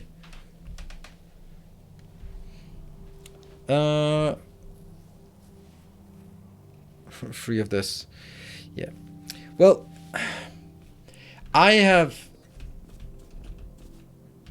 I've always sort of been, oh, but you have the mortgage and the house and, you know, fixed income and the kids need food and all that, all those excuses. And I kind of, you know, when there's a decision that you can't take yourself, and okay, the most common is that you are sick of your girlfriend or boyfriend or significant other, but you can't tell them that because you just don't have the guts for it. So you just start ruining the relationship in order for them to break up with you. That's like seen it so many times.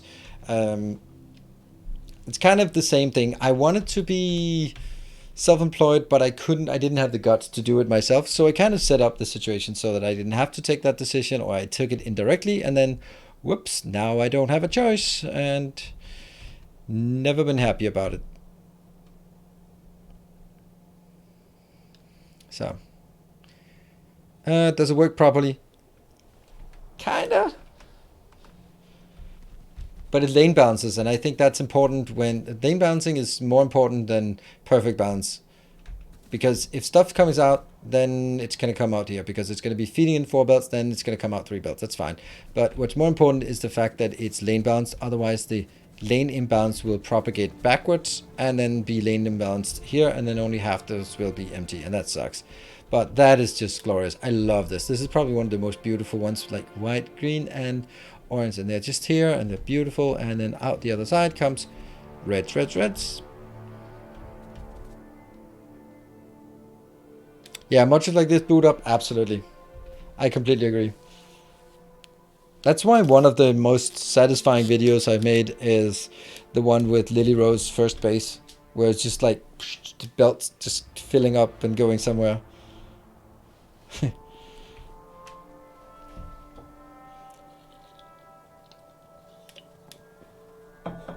And we have greens, reds. Good. Well, that was a major achievement, at least in my opinion. I just thought of something.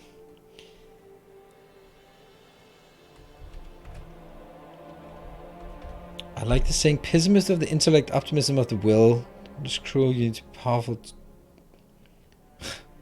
Well, it sounds really profound. It sounds like something in a fortune cookie or something, or a motivational pitch thing. That doesn't really make sense, but you look stupid if you say I don't get it. So I'll be like, that sounds profound. I won't admit I don't get what that means, whatever you said, because then I'll look stupid, and my ego can't handle that right now.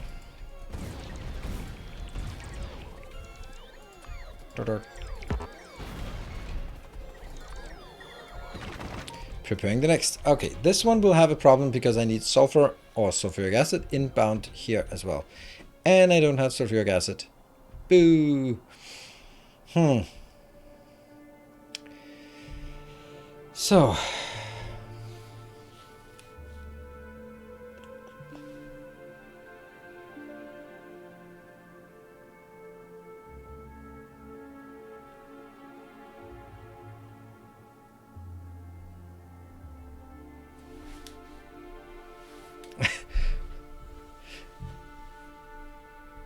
Unfortunately, sound like something from I am 14 and this is deep. Is that a subreddit? I'm sure it is. Everything is a subreddit. Interesting.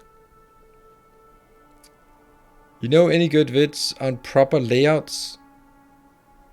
I've been having trouble with knowing how much to build. I tend to overbuild, or yeah, I mean, big question. I'd love to answer that question. So I will answer it. The answer starts now. Watch. Let's start automating. There we go. That was the answer. The answer has ended.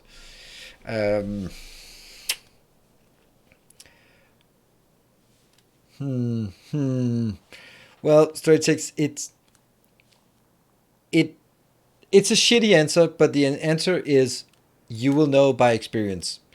And then you'll kind of get a sense of, okay, how much do I overbuild it because I know I'm going to need it later on, and how much am I going to be like, there's no point in overbuilding it because I'm just going to waste resources overbuilding something that is not going to be scaled up for the next 2 hours or 10 hours or something. So the best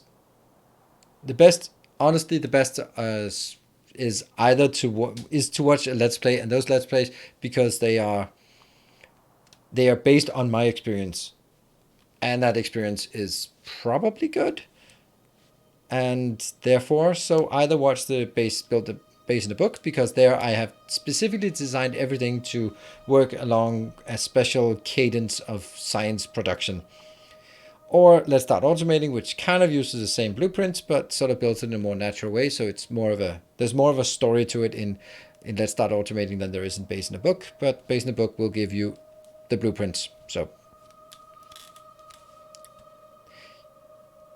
I don't think you can have a video that says, and when you build green circuits, you have to build 20 per second, and then at this moment you will upgrade to 60 per second, and then I don't think that's the right way, because there's also a difference in how much you want to fight against spiders. That will take a lot of extra things. So, all right, well, what is the next thing we want to sort of outsource from our normal build here? Do we want to bring reds in here? Yeah, I think so. Needle's experience is the best experience. Exactly. You will know by experience and then you'll watch Needles anyway. Yeah. But it's one of those things that's hard to learn. Right? It's hard to learn sort of that feel for. Like my take on it is like, how fast can you go through a corner when racing? I mean, there are mathematical formulas for it and depend on the cars and all that stuff and the perfect curve and all of that stuff. But a race car driver will know and can feel it and can go like, I can give it a bit more, I can give it a bit less. So it's all, a lot of it is down to experience more than to formula. This is not emptying. That's kind of annoying. Okay, so I think that what I want is to retire the red one and then replace it by a red coming in here as an extra stop. Let's do that. So that actually means stopping the plastic inbound. I can do that immediately. That one will go bloop, 0. How much we got? 61,000. That's a lot of... Oh, hold on. But it's not just that. Because it's also... Oh, low density structure. We'll definitely build low density structure as the next thing.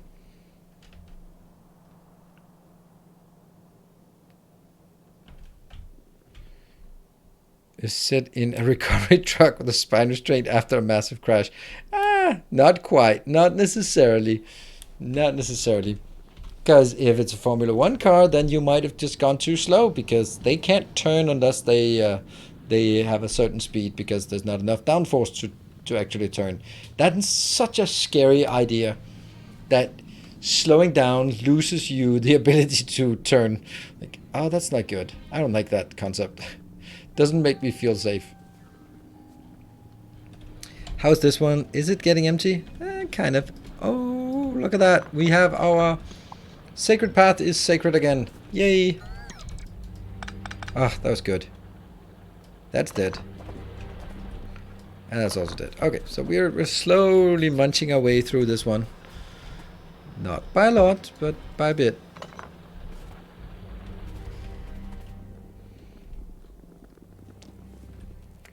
That's absolutely insane that Richard Hammond wasn't going fast enough to keep the tires hot. Oh, really? Okay.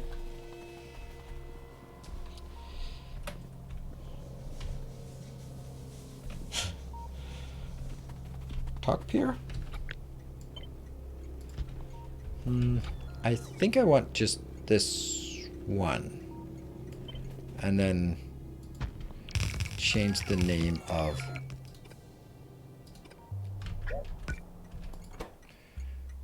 this. Red. And this. I don't know why that would be 30,000. 20,000 is just fine. Right, so that is the red one coming in.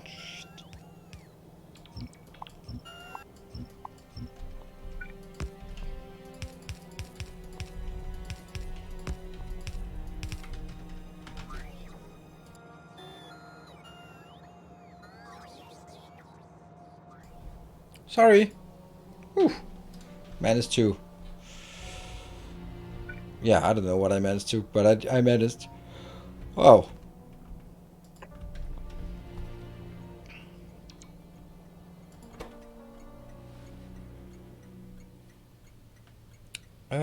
This has one, so I will need inbound, and then I need to figure out where it goes in. I think we'll take this slot here.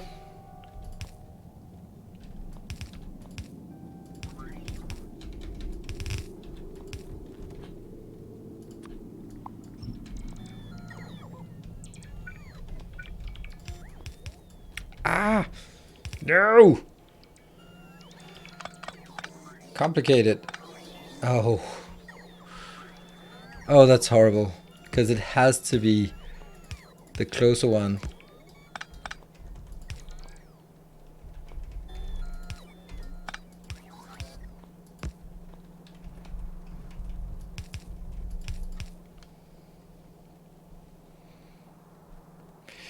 Satisfactory question. Do specific hard drives... Oh, hello. Thank you. Thank you. The DSM, good to see you. Making impact on the leaderboard early in the month. Do specific hard drives have specific recipes, or is it random based on your research? It's random based on your research. So it can be anything that you have unlocked.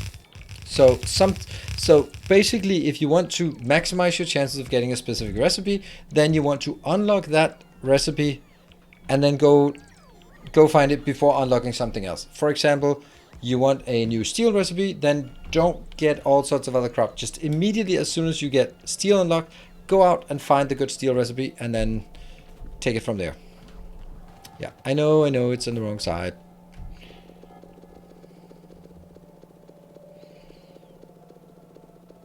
Lurking here and enjoying the Sunday stream. That's good. Appreciate it. Water bottle power recipe. Maybe check the wiki to see, because some of them have some bit illogical constraints in terms of sort of what they would need to unlock.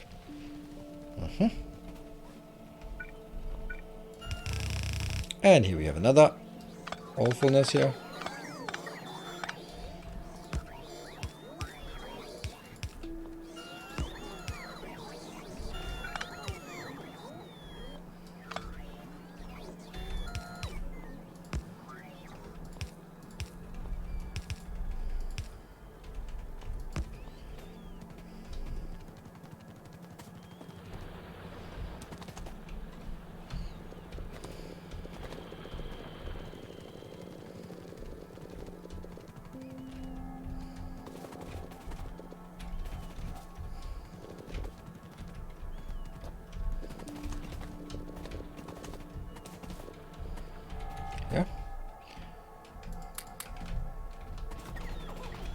Ouch. Oh, that was actually really nice of you to bomb me at that point. I have some specific times where I do the farming for it. And when I look for the special steel recipe is one of those key moments.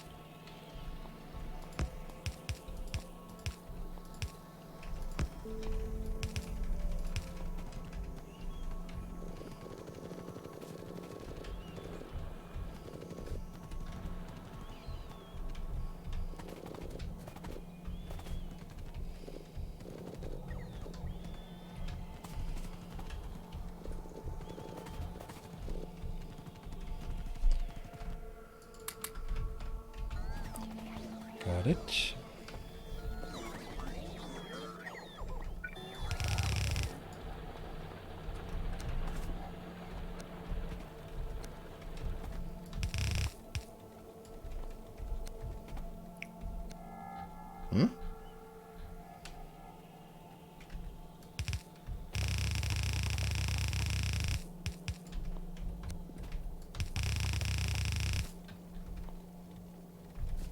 Oh, right, it turns. Okay, now I get it. It also turns by going the belt on top of the start. Ah, not like that. It actually turns the loader or the underground.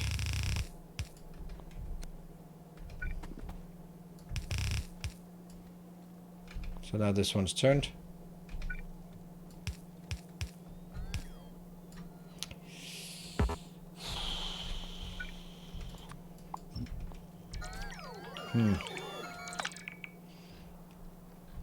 Anything being consumed from the side? Not much. I could do it like this and then just have it input from the left side first, because that's kind of how I take this out. Yep. It's a constraint, but it is forcing more creativity, which I like. I don't think it forces more creativity. Quite the contrary. When I look at something and I go like, oh, I could build it better, then I go like, but I'm not going to, because I'm not going to spend half an hour tiling things around just to see if I can get it slightly better. So I think that the fact that you do not have blueprints makes you a lot less creative builds. Because the trial and error is a marathon. Also interesting about what we're going to do about the Satisfactory once it comes out, the new release. Like, do we continue on the existing one? Do we start over again? I don't know. I kind of feel like we should be playing it because there's a limited amount of new exciting games. Alright, so this is, well, it's not really getting there yet.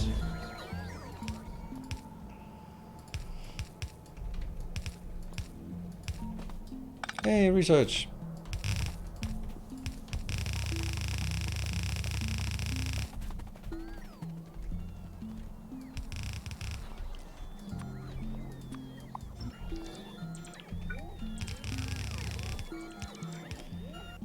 Considering how intense the first half hour of the stream was, then it's been super quiet since then. Like, really, really quiet. Yeah. And this is now good. Won't the fuel build be destroyed by the new biome? Maybe. I don't know. It close, but I didn't quite build it in Spire Coast. I built somewhat kind of close, but not really, and all that stuff. So we'll see. I don't know.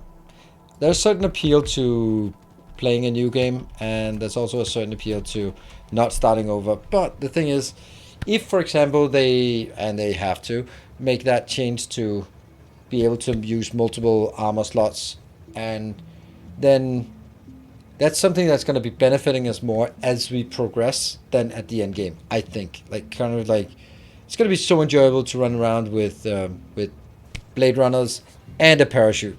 Oh, that's going to be glorious, right? So, exactly, as Conrad, that's exactly what I'm thinking. So, it might be time for us to restart again. And I don't know if that kind of feels bad about restarting again and again. I just feel that the game is... It doesn't... I mean, we restart Factorio again and again, and that's... no one's complaining about that. What? Oh. It's full. Why? Well, it's not full. It's just not ready yet. 17,000? How much is going to be on the train? It's going to be 32,000. So this one has to go up to 32,000. That's too much. I don't want to transport that much around. It's not a good idea to do this. Someone's got to find a way to blow it up. Okay, so this one should be like, if it's less than 10,000, go grab it. And this one should not be, this should be empty, but this one...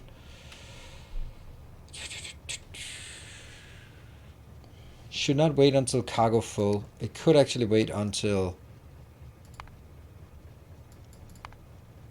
that one is greater than or equal to 16. Right? That's basically just a half a train full. But if I'm driving half a train, isn't it better to drive a two-track train? I don't know. Doesn't help on the opening part. So I'll have to do that.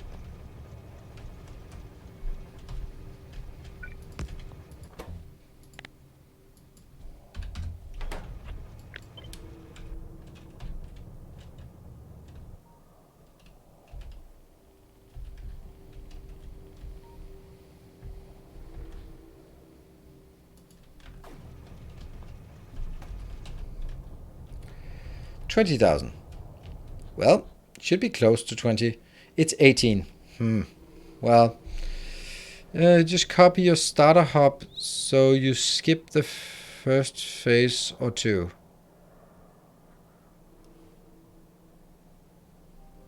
Yeah. Activity doesn't make a difference. Train count, number of provider stations. So there's always a train being loaded. Nope. I don't want a train always being loaded. Because eventually I could have more places here. You're right. It's definitely an option. I kind of like this way now. That's 19. We're going to wait until it goes by itself. But for me, I like the middle parts. The beginning, ground part are messy, and the little parts are too complicated, repetitive to follow. Yeah, workshops, I can understand that. There's a certain point in Satisfactory where you go like, what do I have to do? Like, I get nitrogen to build a cooling system in order to build a fuse cube thing. Okay.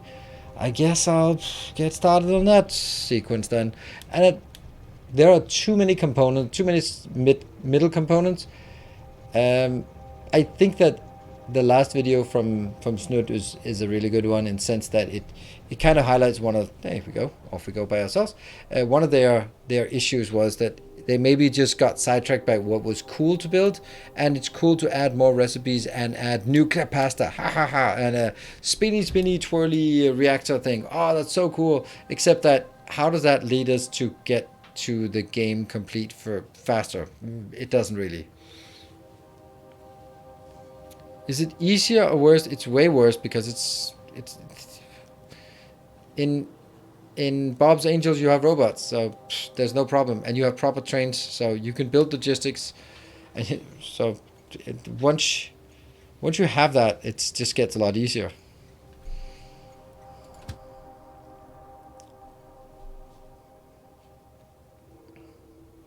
And it's just that some of those things when you start building it, you go like, okay, how much do I think I need of this? Okay, that's a lot. Okay. So I think that one of the ways that you have to build it is just find a way to make a cool build. And I just, no matter what I do, I end up sort of doing my sort of the samey thing. And I need to come up with a new and innovative, different thing for the next Satisfactory base. I don't know. It's not going to be spread out, so it's going to be something. So one of the things that I find difficult in Satisfactory, good evening, Sergeant Mushroom, is that I find it really difficult to transition. Because in Factorio, it doesn't matter with building something bigger because you can replace the stuff. But I get too attached to my old builds in Satisfactory, and I keep them too long because I know how much, it's sunk cost fallacy by the way, know how much time and effort I put into building them, and therefore I don't want them to tear them down because it takes a shitload of time to tear things down, and it takes a long time to build it up again. And oh my god, did I really need that? Right, I remember the giant build we did for Iron. That was our first big build with the modular frames and the rotors. And later on, when we needed some of those things in really high quantity, it just wasn't sufficient. We could put modules in it, and it just wasn't good enough. And I couldn't expand it because I was constrained by the spacing, and I couldn't just tear it down because, right. And it was,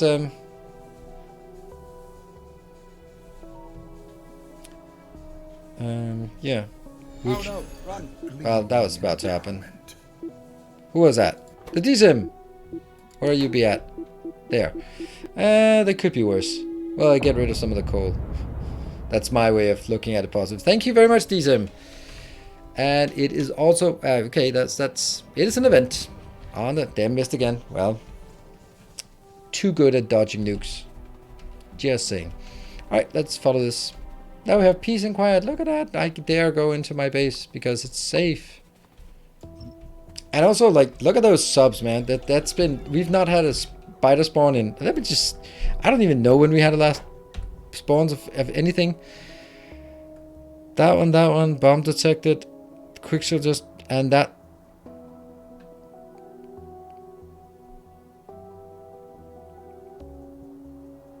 There. That was in, at the end of the high trade. There we go. Kuru was the last thing that happened. Kuru was, right, coming in 10 seconds too late, and then nothing has happened since. Thank you, Tekivaro. It's just weird. I told you it was be like way intense and then completely quiet. That's how it goes. Thank you, Tekivara. From micro to macro, and Satisfactory does not. It's not bad necessarily, just hard for Factorio lovers to play. I mean, I think you're being a bit sort of categorical about it. You can still like it, even though I like playing Elden Ring, even though it's a shitty factory builder. Because it's not. But you do have a point. It's just a bit too categorical. And Crowdor, thank you for continuing the gift up. Whoa, why is the train crossing that path? That's crazy. Yeah, so... But the point is good. The first one just spawned right next to the turret, so that didn't go for very long. Definitely, Satisfactory definitely has its own charm. There's no doubt about it, and it's just so much more aesthetic than this pixel art here, this 2D sprite thing.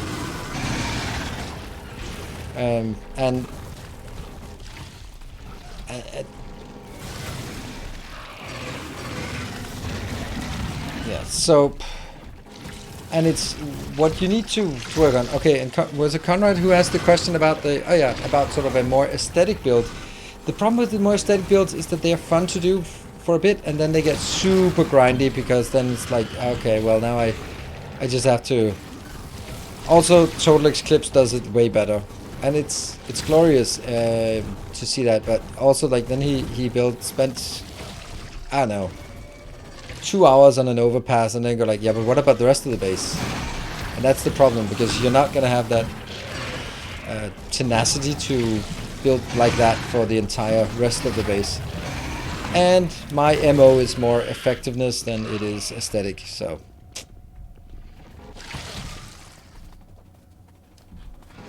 I like having the effectiveness being the aesthetic. Like, the scale should be the part that basically like, oh, that looks so cool. Like, for example, many belts of things just coming in and merging together. Then that's the aesthetic I'm looking for, and I can hopefully provide. Nice platform, looking good enough. Yeah. Yeah, I think it was, ooh, wow, took some hits there.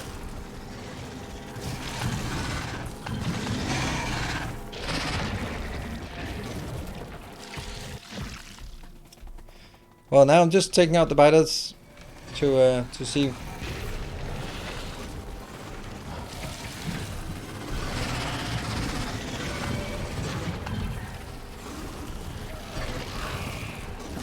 Ow, ow, ow, ow, ow, ow, my face. Or ass. I don't know what part they're biting, but it hurt.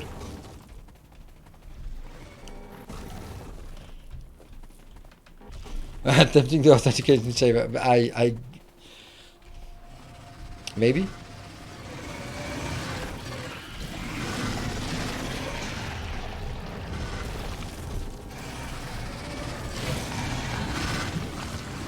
We just want to go up next to something and just stand still, like that one.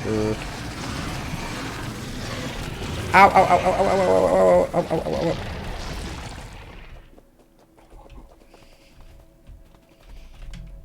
How many more? Still a bit more. Ah, man. Didn't get anywhere. We're still down to one out of 5. All right. Okay. We have liberated some stone. More stone, actually. Nice. All right. So I took that out. That didn't do much. And actually, 1, 2. Yeah. I don't want to expand any further out when we do that. Thank you, DSIM, for gifting a sub. Appreciate it. Although all the other ones retire. Okay, so I think maybe low density might be one thing I'd like to build. So one of the things I'd like to build in Satisfactory, and I've really wanted to build, and this is the part I mean by it's really hard to transition, that I'd like to build one build so that things are brought in by trains to one build, and the thing is, I know what base I want to build I want to build a base as cool as Casimir has done.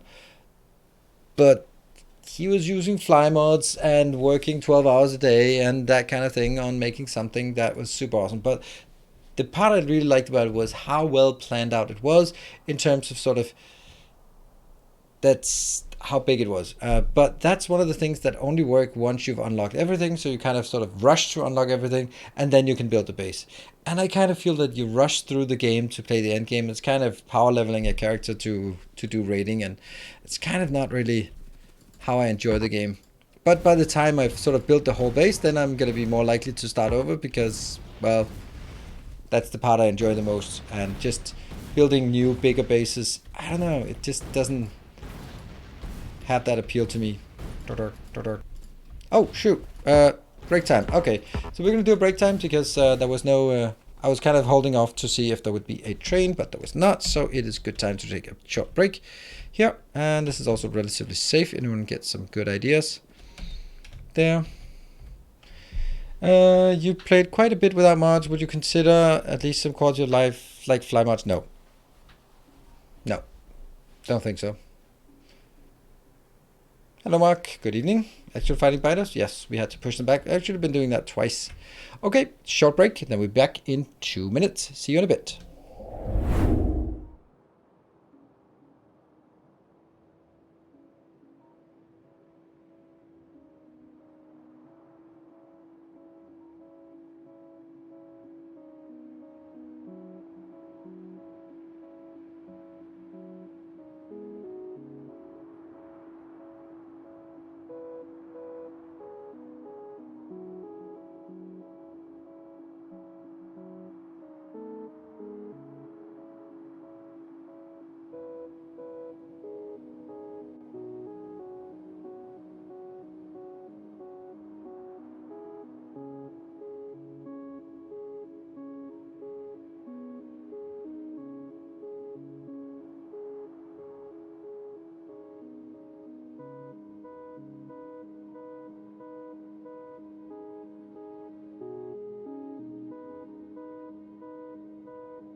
And welcome back. So here we are. Time to start the next project. Well, what is the next project? What do we think we need the most in our base here? Our modest fellowship. Thank you, XF. Thank you. Hey, you just got your first gift up and now you're gifting it forward. Thank you. Hey, you got it to straight 6. Who was just chatting not long ago. Right. I think that something like low density structure might be one of those things that are just really beneficial to get out here and build outside. We're going to be straining our copper though, but oh, someone built some biters in my base. Well. It's about getting these in while I'm distracted, so I don't notice it. I never managed to finish the game. I get caught up building some really cool builds. For one thing, last time, really cool 1440 steel pipe building. But that one thing cost me so much time that I never finished the rest. Exactly. That's the part. And that is the crux of Satisfactory, isn't it? I already by something like that, I already kind of don't really feel like getting started on it. I mean, I love just roaming that base, but once you actually start the factory building part, it kind of gets... and that's ironic because it's a factory builder, but the factory building is the worst part of it. Is that unfair to say? Hey, Swifty Dog, thank you for the 21 months. I really... the more I think about it, the more I think that's actually the case. Like, I'm gonna mention that game. Let's take Icarus. I really enjoyed the premise of Icarus, and I think Satisfactory would be a much better Icarus than Icarus was. Their understanding, their aesthetics, like roaming the world and going somewhere, building a little base there, or played like Valheim, where you go there and you build something, and because the resources are nearby, and it's not the scale of things like massive 100 of those and belts and belts and belts and stuff like that. It's not what it's about. It's more about sort of getting into the different biomes and setting up a workshop there that processes something, and you go like, oh, okay, yes, I got oil. Let me put down an oil refinery and get some oil. But that's not how it is. It's going to be like, all right, oil. That's the next 4 hours of just concrete, refineries, break. Power plants, back to oil. Refineries, built in, built out, built in, built out, built in, built out. Pipe in, pipe out, pipe in, pipe out, pipe in, pipe out. And I go, And then at the end you go, okay, that is 300 plastic per minute. And that's the part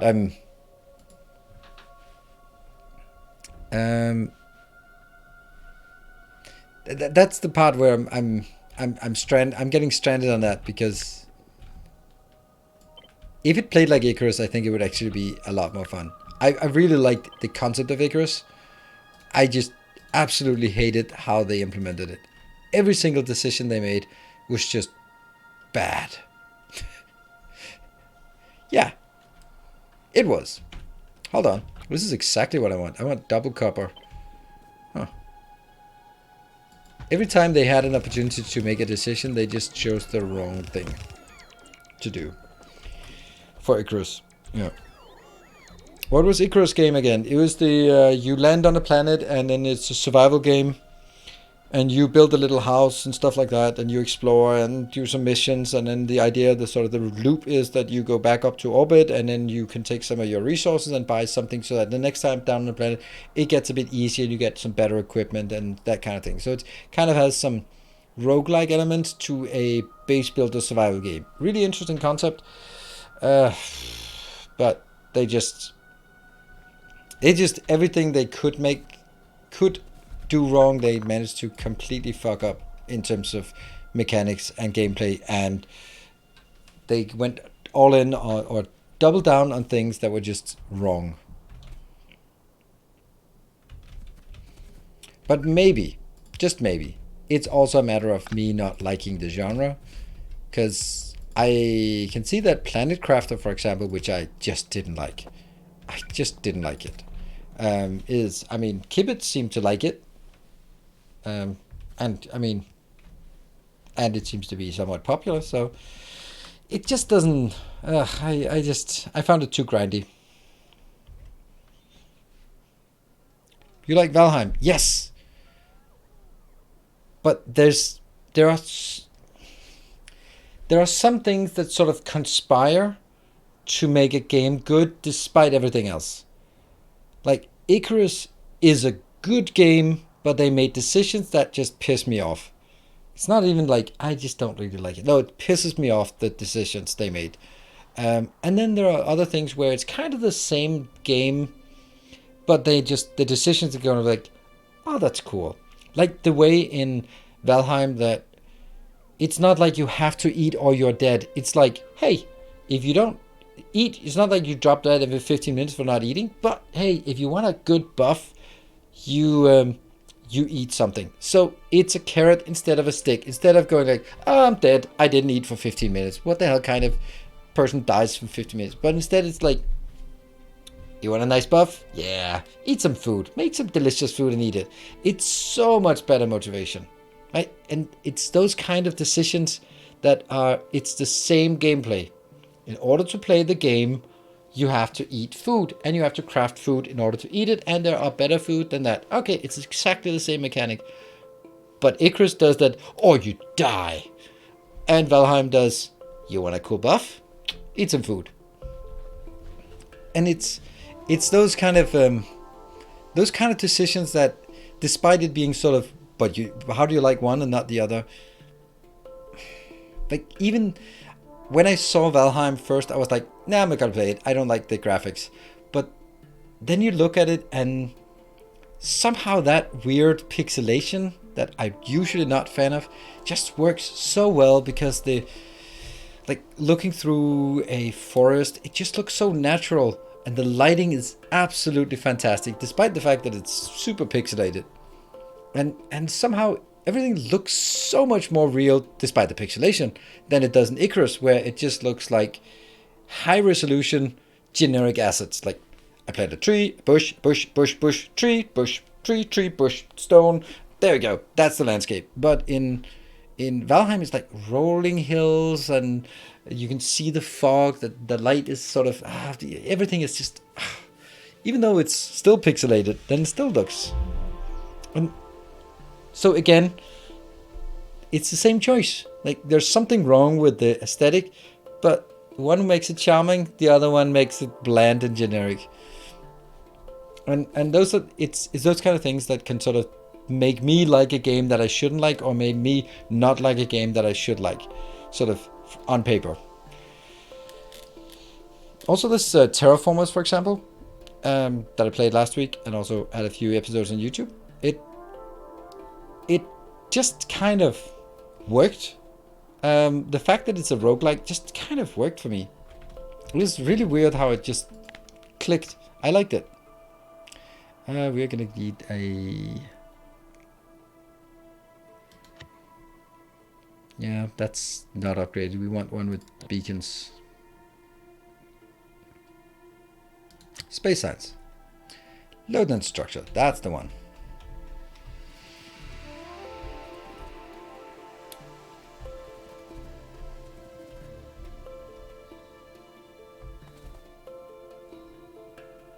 Yeah.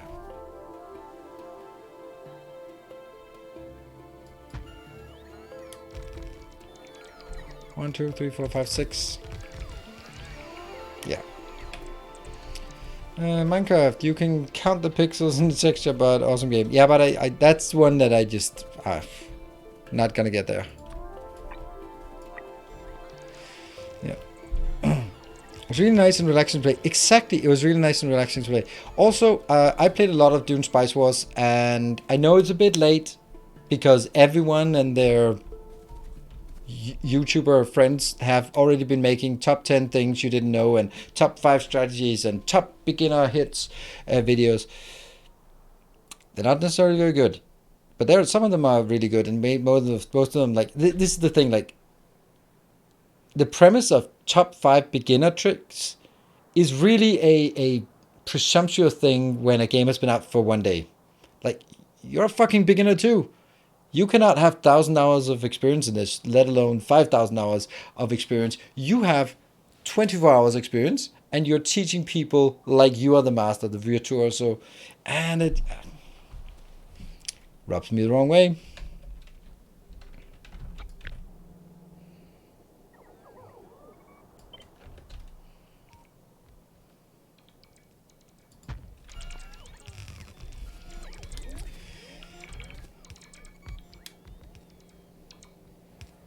Maybe actually just... How does this... Let's look at a 8 to 6. What do they look like these days?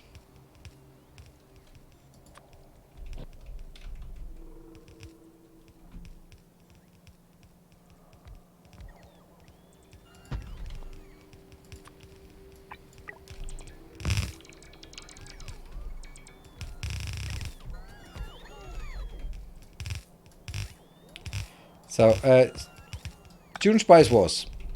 I really like the game. I'm even going to play it again tomorrow, because there's nothing much going on in terms of new games coming out. Or, well, there is. I'm going to play Chaos Gate on Wednesday when that comes out. So, Factorio will be Monday. It will be Tuesday, Wednesday, Sunday next week.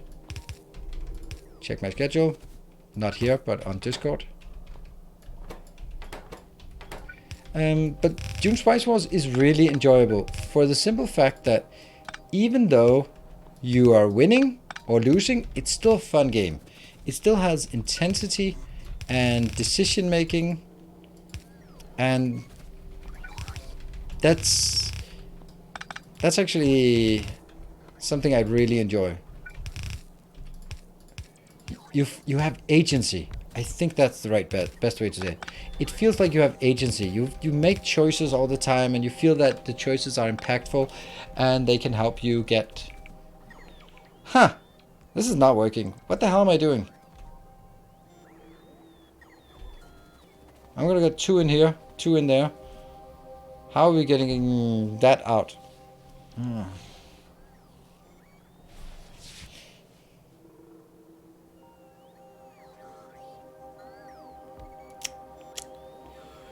Well.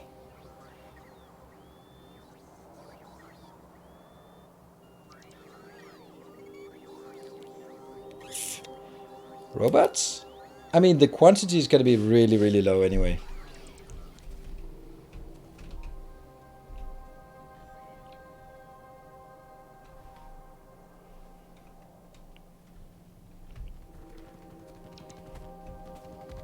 Isn't there usually a...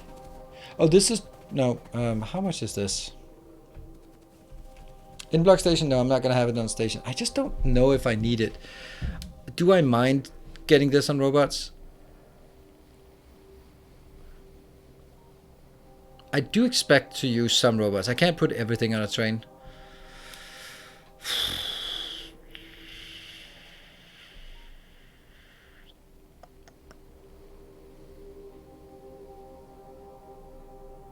What do we think?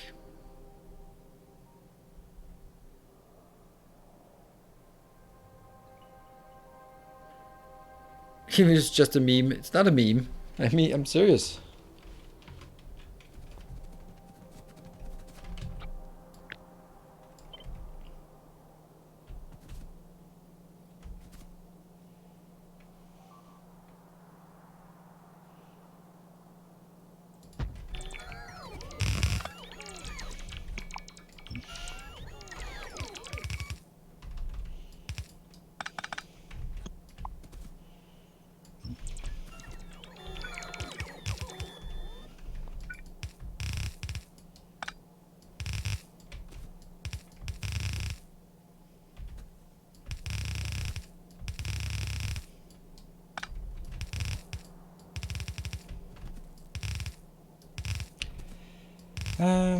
Yeah, so anyway, I would like to, and I will. Okay, so I want to try a new kind of format for my Spice Wars content. I know it's maybe a bit late. I hate the fact that I say late when it's like literally how old is it even? Not even a week old. But that's just the nature of this business.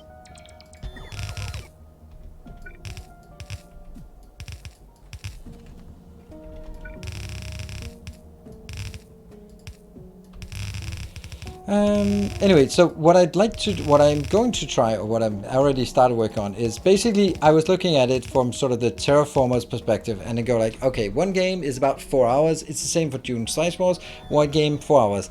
That means like 4 1-hour videos on YouTube, and they just don't perform very well. So what else could I do that could maybe potentially, hopefully do something? Then I was thinking, hey, you know what?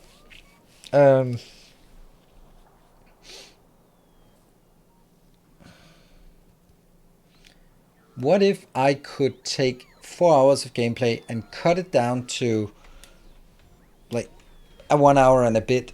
Then it's going to be one video of this, and then you can watch it as 1 hour, and then I cut out all the middle things, right?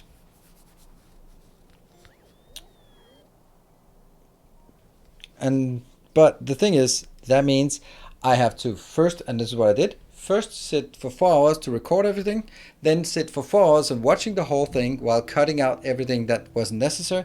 And that's the part I've gotten to now. And then, whoops, then next pass is watching the whole thing again while speaking over it And then after that, watching it again with the speak, make sure that it's aligned, and then process and upload. So yeah, the whole thing about why don't you just do a summary? A summary takes god awful long time compared to a let's play. Yeah, it doesn't do well. It's a lot. It's also what I do for my Elden Ring walkthrough guides. Like first, of course, I played it on stream. Then afterwards, I play it myself. Sometimes just testing things and just cutting out in the corners. Then I start recording.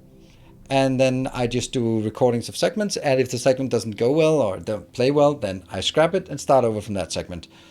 Of course, it's a walkthrough. I have to play well in that segment. Then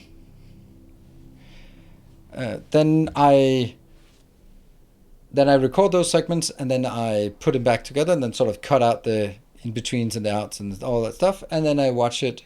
Then I put in my overlays for where we are and what we're doing next.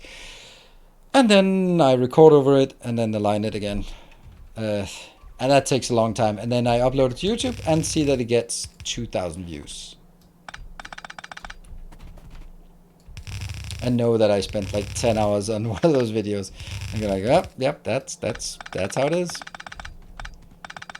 So these have to be mixed belts. But do we mix them before or after they go in? I think we...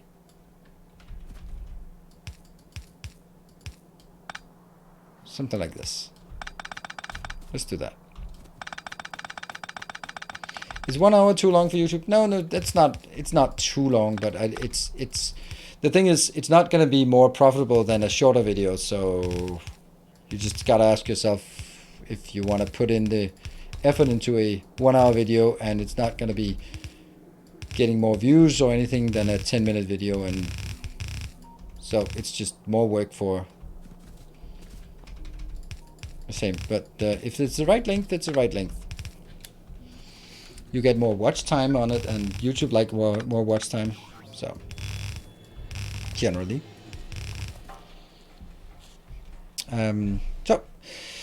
quite inefficient compared to bots because of the low stack size. So botting might be a thing. Yep, that's a good point. Also, it's like 20-1, 20 copper plus. I think that it's a lot of materials. Like. Yeah, it's 27 products inbound to 1 outbound. So it's a really highly compressed item. So I think this is okay way of doing it. Well, it's the way we're going to do it now. So that's kind of how it go. Do you like interest in RPGs like Divinity 2? Nope. None at all. Absolutely no interest. Otherwise, I would have probably played Lost Ark. Can I get 2 outbounds, please? I can do this. This is the 2 outbounds. Where else do we have 2 outbounds? Nowhere? Ooh, that's 2 outbounds. Hey, we got 2 outbounds here. Sweet, I'll take it. Except, of course, it's completely not what I wanted, but that doesn't matter. Oh, hold on. Can I do this part and then flip it? And put it back again? Sure.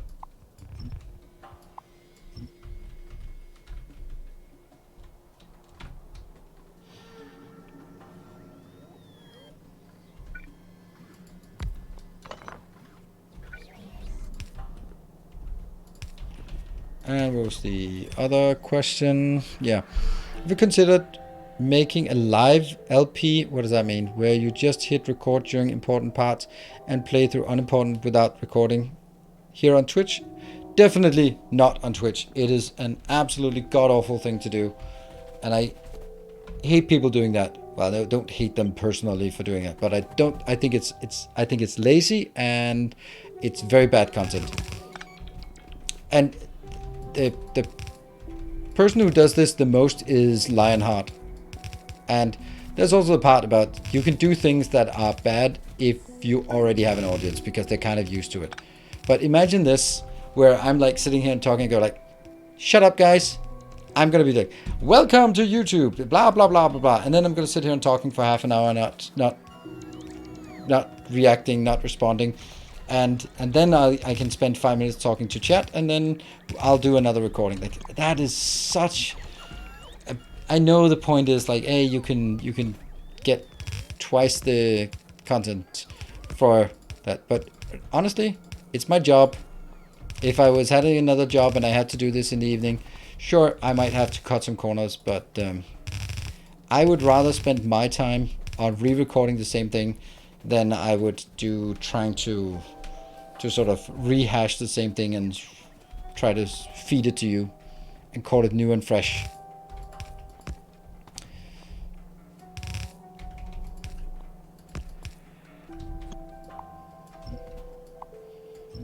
Look, it's my job. I gotta do my work. So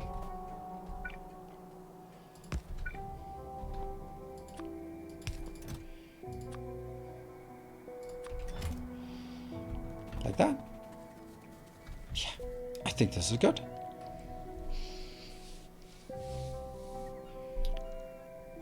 Remove the splitter. What? Where? Oh yeah, there. I'm so glad you said it for once. What did I said? What did I say for once?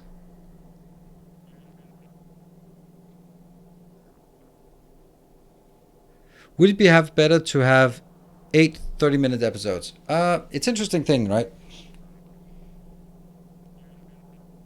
It's gonna hold 480. I don't want more stacks than 480, so that's fine. Right, so 8 episodes, 8 videos of 30 minutes is obviously better on the short term. But if you're not interested in this content, then suddenly you get spammed 8 videos of irrelevant stuff. That's not so good. That's not supposed to be copper. Ah, panic! No! No. Well, at least it's copper. And plastic, that's at least something. Alright, plastic is okay. I guess this one has to be steel then. Man, you distracted me. You distracted me. See, up here I had my senses and cut them off. But here, this one, well, that's awful. It's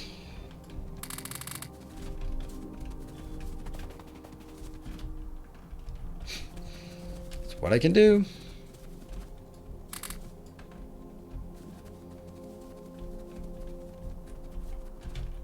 I can't put any more in there.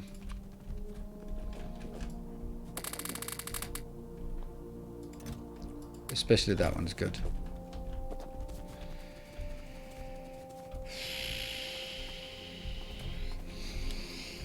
Right, so I like this sort of topic while we are doing silly things, right?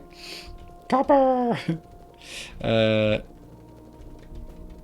So I don't like putting more than one YouTube video on my channel every day. And it's something that both for performance reasons, but also from sort of personal reasons of just going like, well, I don't want to get into sort of the habit of just throwing 8 videos out and then like, haha. It's also a way for me to sort of pace it and then just be a bit more careful and deliberate about what I do. And therefore, for example, right now I have the recorded for the second part of the Halic tree. I need to do the voiceover for it, but it's recorded and it's edited. I just need to do the voiceover, right? But on and for the Spice Wars, I could also just easily just throw out 5 episodes of that, or 4 episodes, and then 4 more episodes, and you know, it would be the easiest thing in the world to do that. But I don't think it's the best thing for my YouTube channel. And then I'm going to be like, oh, well, if I need to output, let's just say I need the 4 factions for Dune Spice Wars. That's 4 videos, each 4 hours long. So that would mean like 4 videos of 1 hour, for example. That's 16 videos. Whoa, that's the next 4 hours of 4 weeks of just all the non-mandatory content. Non-scheduled content. That means no Elden Ring, no Terraformers, no Chaos Gate when it comes out, no nothing. No exciting new things for the next 4 weeks. I can't do that. So by either I have to throw more videos out there every day, or I have to consider if there's another way that I can do the same thing. And that's why I'm trying to do, so okay, so I'll do fewer videos and then try to do it more of a edited content in that regard. Just kind of different things I'm trying and see if that works.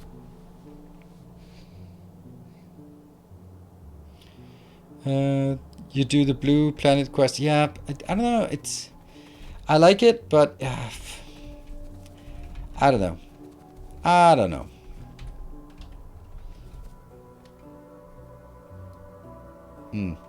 Well, what are we missing here? We're missing 47. Hey Neem, thank you for the 20 months, 2 metric years.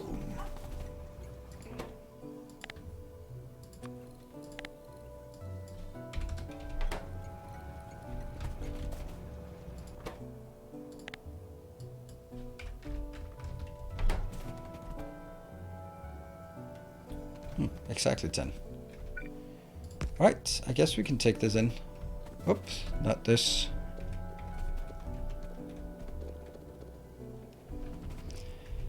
Less videos of higher quality makes sense. Well, that's kind of why I'm saying it like this, because it's easy to produce videos, but if I just force myself into producing higher quality videos, then maybe it'll make sense. The one caveat to that, I don't know, but it's good and bad, because then I do that for Elden Ring and it doesn't pay off. That sucks. On the other hand, you know, you gotta try it. And then on the other hand, I don't know what kind of mutant I am, but I certainly have multiple hands for this this argument. I noticed something that is really weird with my Elden Ring videos. They perform like shit. Well, that's not difficult. But they consistently, like, okay, so most of my videos do like this. So they get a lot of views from the subscribers who get the feed and go like, yay, new Factorio video, yes, or new something video, I'm gonna check it out. And it gets most of the views within the first 24 hours and then it kind of tapers off. Then some tutorial videos, they do that, but then they don't sort of flatten out entirely, but they sort of have a little incline and then they just keep going. Now, my Elden Ring videos, generally, they don't have that boost up because subscribers are not interested particularly in a new Elden Ring. It's not one of those videos where you go like, ooh, a new Elden Ring video, I'm gonna check it out. It's more when you need it, when someone needs it, they will go like, I wonder if someone has made a full guided walkthrough of. So that means it's actually a completely linear curve. I checked a video that I was really disappointed with, the Shunning Grounds underground thing that I spent so much time on doing, and I thought it was so good, that video, and then it got like no views. And now I'm like, hey, it actually got 10,000 views now. And 10,000 views for that amount of work is not good, but it doesn't matter because I'm looking at it gets 500 views per day. And that's really nice. If it can continue to do 500 views per day because people just find it through searching, that's good. It'll add up. And that's what I'm,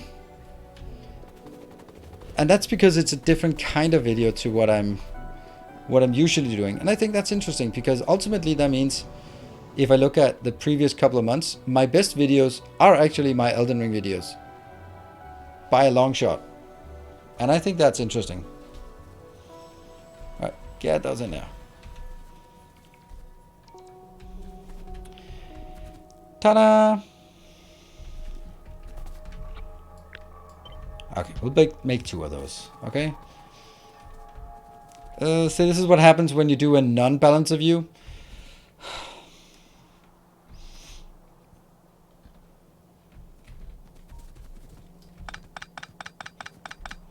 This is what happens when you don't balance things.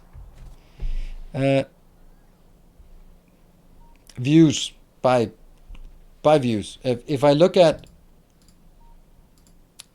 best performing videos for the last month, and that's even sort of not really particularly, let's actually do like for the last 90 days, it's about 90 days since it came out, then what's What's behind the block door in Stormvale Castle by Listside Chamber? What a weird video. 146,000 views. All dungeons and mini bosses of Western Limgrave. 142,000.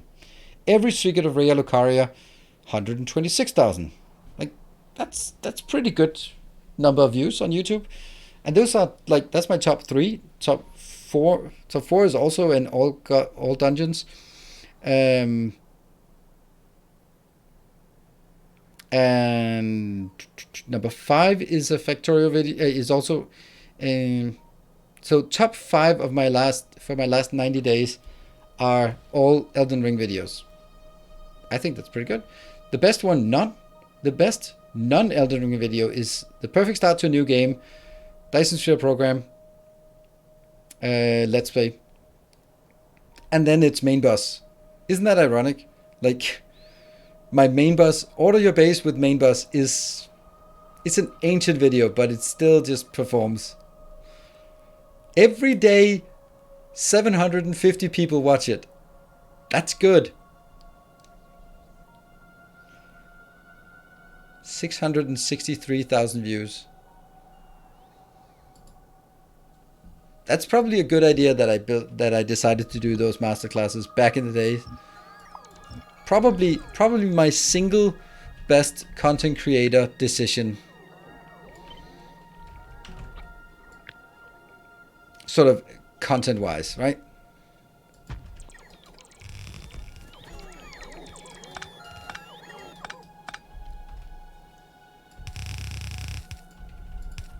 And I was really skeptical because I was like, the game has been out forever. Everyone knows everything. There are tons of guides. Why would my guides be any different? Well, 663,000 people, probably not all unique viewers, clearly thought there was a potential or an interest to it. Would DSP Masterclass make sense maybe when 1.0 comes out? Yes. Because your guides are effective? Thank you. It helped that they were good and made sense. Okay, I'll take that. I'll heed that advice. Okay, I'm just gonna make good videos. Okay, make good videos that make sense. Okay, because my previous advice was just make clickbaits and thumbnails. But your advice is different. Does kind of go against the common theme on YouTube though. So I don't know. Not sure. I maybe I should just stick to the clickbaits and thumbnails. The Blue Underground? What? I don't have Blue Undergrounds. There are no Blue Undergrounds. For the leftmost copper dive. What?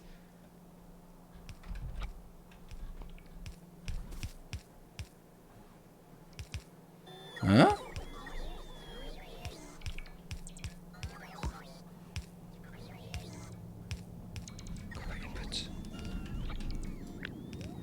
Are there any blue belts? I don't see any blue belts. What's the problem? To the assemblers.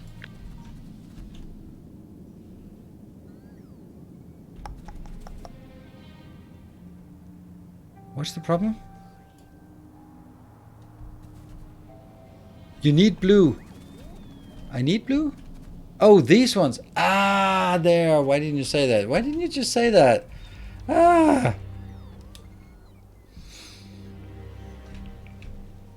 You could have said that. Shh. All right. Well, I guess it's time for blue belts. Blue belts.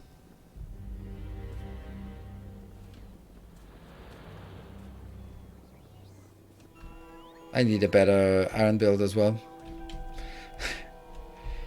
Yeah.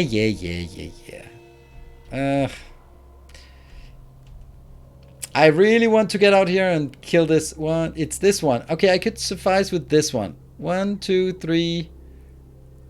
That's 30, 60, 90. 105 subs. In 105 subs, I can mash that one out. So that's going to be a while at this pace. So and this one is just not emptying. But okay, it is. Okay, fine point. Yeah, so... Okay, so my point was that I want to build like this, but I need to build it here. And I don't bother moving this one over to this location. I want to move it up there, so it cut it off at the choke point instead of somewhere else. Just how I feel. So we're gonna have to wait.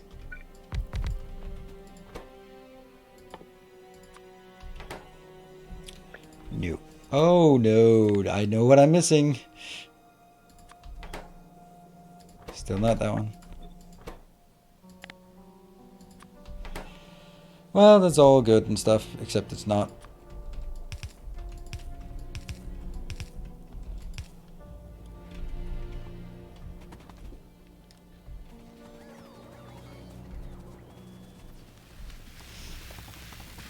From 4-hour gameplay video, make 3 videos, 3 mini entry playthrough, extended playthrough, video review. No. No. Don't want to do that. Because the middle one is junk. And it's not what you expect. You watch a video and they go like, oh, okay, this is interesting. Oh, there's a 2 in the series. And click it and go like, then it's 3.5 hours of rambling. If you wanted 3.5 hours of rambling, you would come over here to Twitch. Good evening, Jeff. Let's see. There must be a way for us to do that.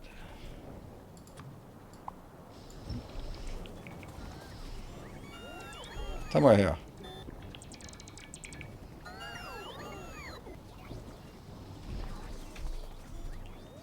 Hello, J. Bestman. Good evening.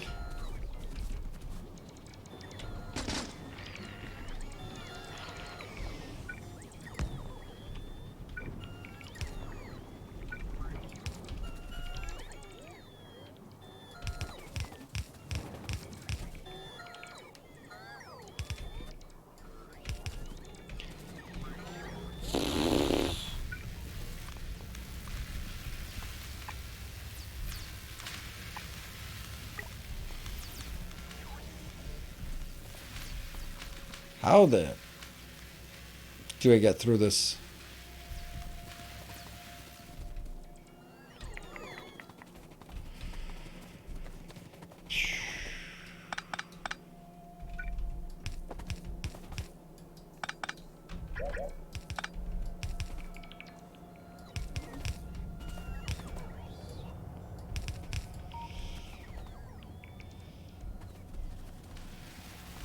Sneak it by here.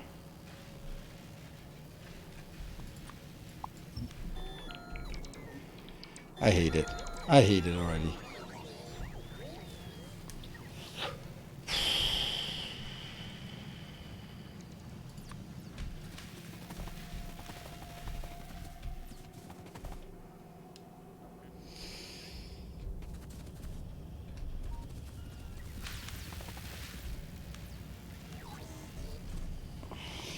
Thank you for uploading the uncut VODs to YouTube. I really like watching those in them being lost to the void. Yep, thank you. You're welcome, I guess.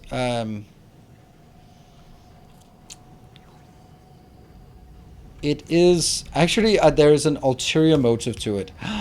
There's always an ulterior motive. Now, when Twitch goes tits up, or just becomes too intolerable, then I am gonna need to switch to YouTube for streaming.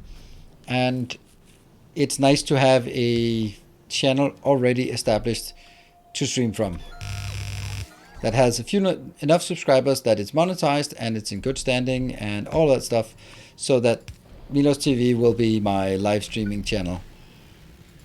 Not saying that it's gonna happen, but saying that it's likely to happen, the way Twitch has been sort of mucking about lately.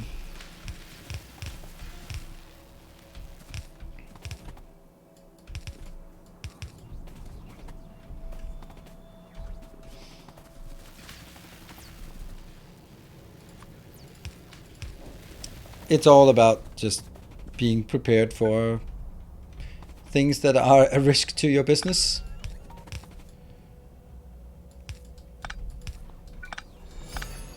kind gesture. Hey, thank you, kind gesture. I don't even mind that you blow up my base. It's just so nice to see. Oh, it was 200 bits. 200 bits of blowing up my science facility that just got upgraded to level. You guys are getting off too easy with that. Thank you, DSIM. Well. Our illustrious champion returned. And Everlist, good morning. Thank you for the 7 months, Everlist. Seriously, seriously, Everlist. I feel like you've been around for ages, and it's like 7 months. That's weird. That feels wrong. But take that as a compliment. Made your presence known.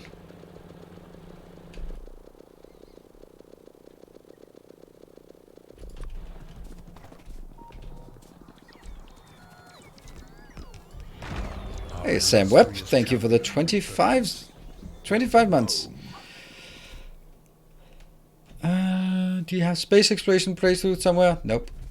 I mean, I have, maybe I have it on my YouTube channel, my VOD channel, but I don't think so. Oh, we got a visitor. 5 visitors, technically. I do have it, but I don't think it's all of it. I can't remember how it is. There's something wrong with it in one way or another. I think it may be like, first of all, it was like cut into pieces, and then there's only some parts. I can't remember what it was, but there's something about it. But anyway, there's something there, but it's also older version, and yeah, I may be somewhat tired during some of it. Thank you, Valmeister, for gifting a sub. Know what you're trying to do. Maybe start a late night train. That would be lovely. Appreciate it.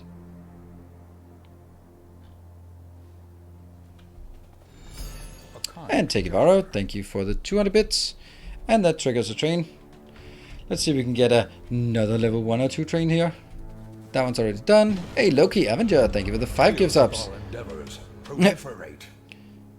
Donnie, why would Sirius be a thing? I don't know. Oh, it's already there. Alright, looks like I'm gonna be hunting biters before they hunt me. Hey, Urgulak, thank you very much. Oh no. Oh, it's still in. And casual flying also, thank you.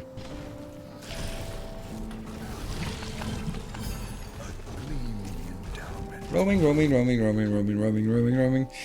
Casual flying. Okay, lining up in the queue here. And decent with another 5 gift subs. Ooh, that's a level 1. That's more than a level 1 complete, isn't it? Should be good progress into level 2 already. Casual flying, and then the 5 gift subs from DSIM. Just waiting for the bar to fill up. There we go. It's already halfway filled through level 2. Thank you. And I am about to forget that there is a spider spawn. Where am I? Oh, around that one. 500. 500 what?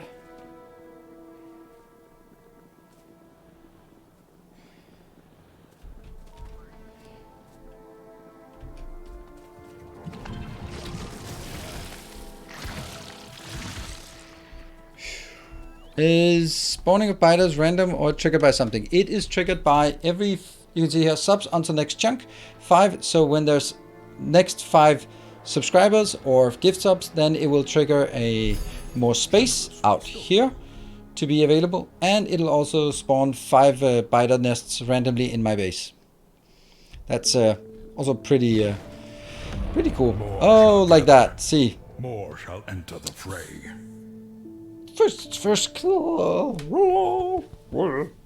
yeah. Casual flying, thank you for the 500 bits. Oh, that's the 500 you were talking about. Thank you. And oh, let me run out. Attack you. And then Daniel, thank you so much for the 10 gift subs. What changed to the rule set of the series? Did you solve the dead end you were facing? Hey, Donnie, yes. If you do the biters command, then you will see the changes I made. No, the changes I designed, but the factory must go larger. Absolutely did all the heavy lifting, and even added a feature that I specifically asked not to have, but in retrospect it was a very good idea for him to add it. This attack queue. So oh, it's behind us. Whoops, wrong way. Ah, bombs. No.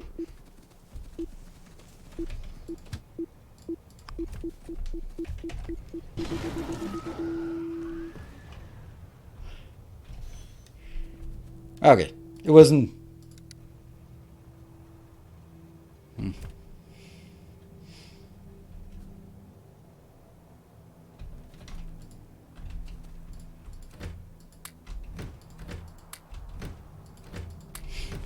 Weird. Don't you dare go in there. There you go. Alright, I was running back there to save. Oh, and Ursula, thank you for the 1,000 bits for the raise. Oh, it's a level 2 now. And who is it? Daniel with 10 gift subs and Ursula with 2k bits. And I need to run. Do you know you'll be updating the VODs to YouTube? Yes. It's kind of my plan to do it tomorrow. I generally do it on Mondays because when I ship off the kids to school, I've had a busy weekend and there. So it's been, it's one of those things where I just need just half an hour, just do it. I think the reason why I'm a bit behind on it is because I am, I need to make a thumbnail for the Terraformers and the Dune Spice Wars, and I haven't really gotten around to doing that. It doesn't take much, it's just placeholder, but still. Oh, don't you dare. Hey. I'm alive! Thank you, DSIM, for the 2,998. Why was that weird number? Was that just what you had left or something?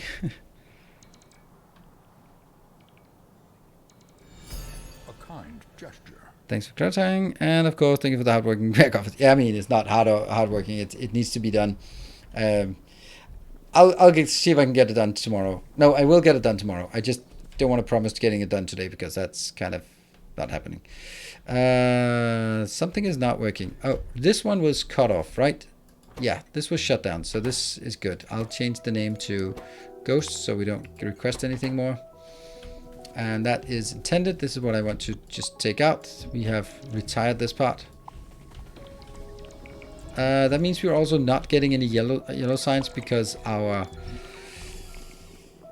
build here is probably dying as well. Yep, it is. It will be dying soon at least. There. Alright, let me see.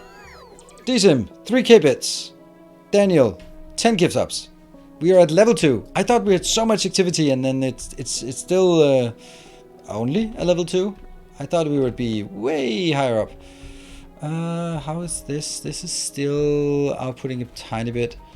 Okay. 1 minute. Can we get level 3 today? Just teeny tiny level 3. Can you show your nuclear power? Well, you wanted me to show my nuclear power while there's bombs in queue? That one. It's in my blueprint. It's my standard 8 reactor that fits in a city block. It's currently level 2. We want to get level 3, 4, 5. 40 seconds. Get your snipes in if you want to join. If you want to support, then now's the time. And please don't donate after, just 5 seconds after. It feels so sad. Thank you, Cybrave, for the 21 months. Hey, Ursula, thank you. Whoa, 15. That was more than enough to push it over. Okay. There was 3 people who wanted to save this. Nice. Thank you, Ursula, for the 15. Thank you, Evelyn, for the 11. I guess the 11 was... Oh, 11 was just sort of sniping. Ah. Wonder if that would have sniped and not rolled over. I do not know. And also decent with 5,000 bits. Oh, that's gonna be dangerous. That's gonna be very dangerous. I don't even have any place to stay safe. That was no snipe. Nah. Resplendent offering.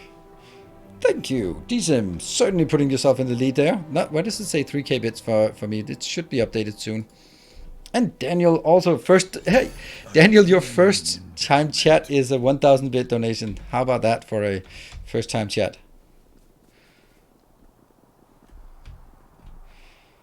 No, I don't think it's a sub war. That would imply that there's a competition. Can I get one to blow up faster? Chain reaction. And they took out exactly nothing of importance. Wow, lucky. Cybermana did not miss it. Thank you very much for your also joining in here. The gift sub, just one. Appreciate it, and I didn't miss it. Now I'm gonna be super aware that whenever you... Oh no! I forgot all the biters. I forgot the biters. No, damn it! I forgot all the biters that spawned.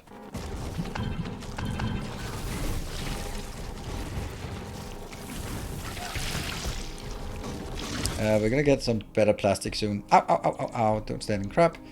Where are they? Run.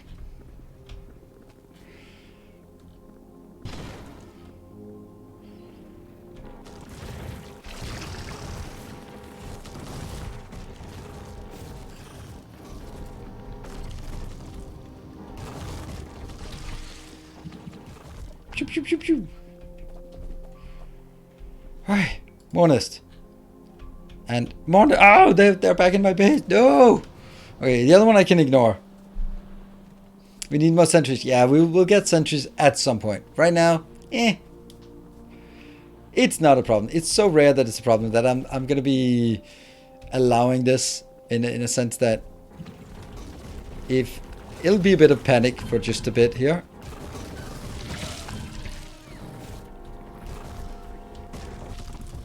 The running speed is super nice because I can just sidestep it.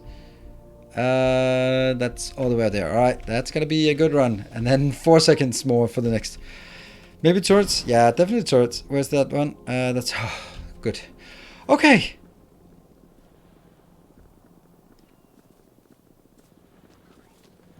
Why not incorporate lasers? Because this is something that was added in the last stream, and I'll do it, but I wanted, like, no one said this for the last 2 hours when nothing happens.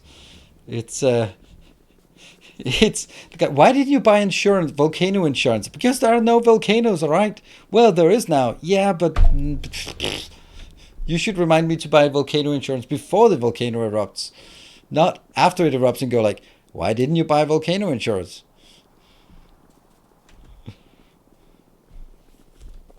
Guys, I didn't know there would be volcanoes, all right?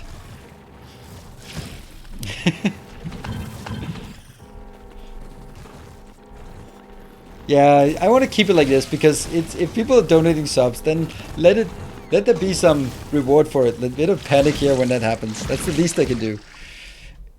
Okay, I'm good. I'm safe, and there are nothing more in queue. Sweet. More shall gather. What could possibly go wrong? Mark de Jonge, what a way to do a bit of a splashdown here. Thank you so much for the generosity of the 50 gift subs. You just felt like it. It just had to be done. Wow. Thank you so much. And I guess I have a bit of work cut out to me.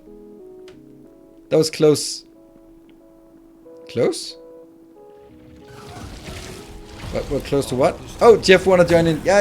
As Jeff has realized, it's a level 5 hype train. So if you want a random useless emote for level 5, now hurry up and join. Or if you want to snipe, it's the modest 51 subs or 8k bits. Hey freak, get your relevant animal. Exactly, thank you. I mean, if that had sort of messed up and it came in 10 seconds late, that would kind of really suck. Oh, that one didn't spawn more. I think it's because there's no room for it. Ah, can I abuse that? I probably could, but I'm not going to.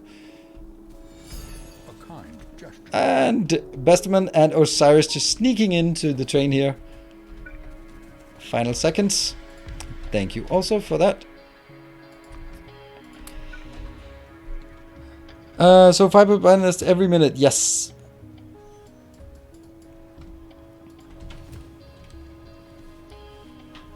And I can't even take... Oh no, that didn't happen. Who did that? That must be... that must be decent. You did that. Goodbye, Copper. Okay, and by the way, that also means that Mark, yeah,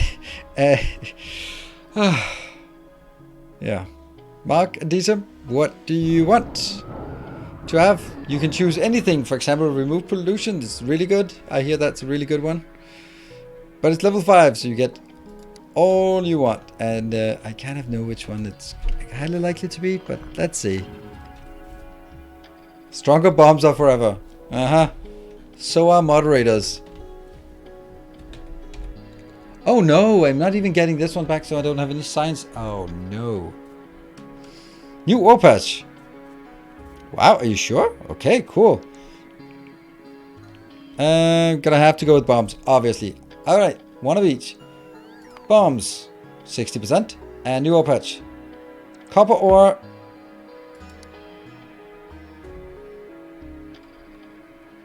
Funny how it spawns like that. That's nice, thank you. Almost 5 million. Previously available without science. A video series of viewers from last year uses them to start blueprints aren't available to me. It's a setting. It's a setting thing that you can get them available. I can't remember how it is. It's something like you unlock them the first time you unlock them in any game, then they're available in all games from the future, or something silly like that. And Casimir, by the way, I complimented you and your Satisfactory base earlier, so just so that you know that I'm talking behind your back. Oh, don't you dare touch my red circuits.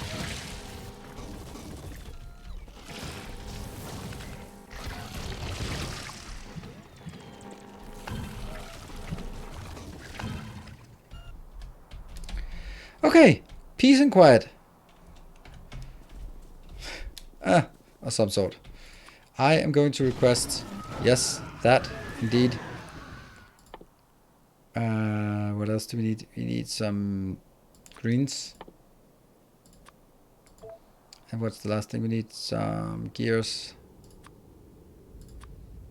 Do that. There. Ah, another one. Oh, run. This has complimented me when I wasn't here and none of you clipped it. I feel very cross. Don't worry. If I compliment you, you will hear about it. So so what can you deduce from that? What can you deduce from that?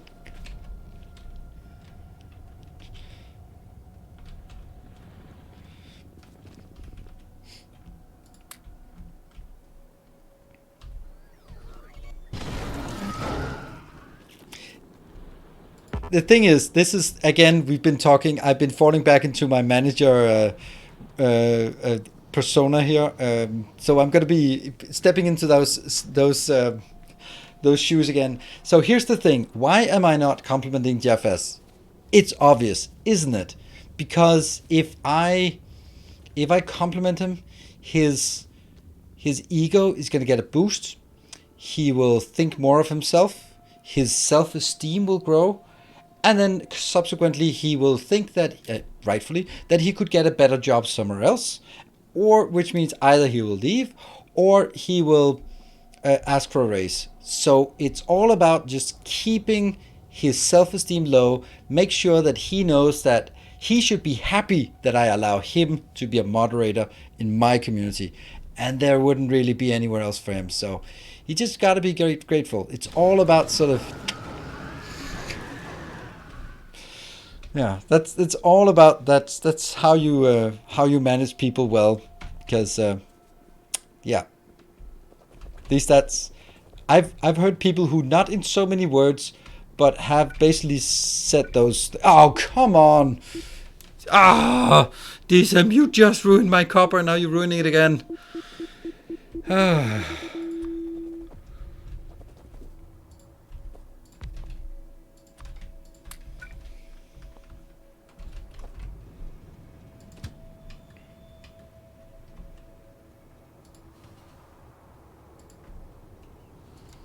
There.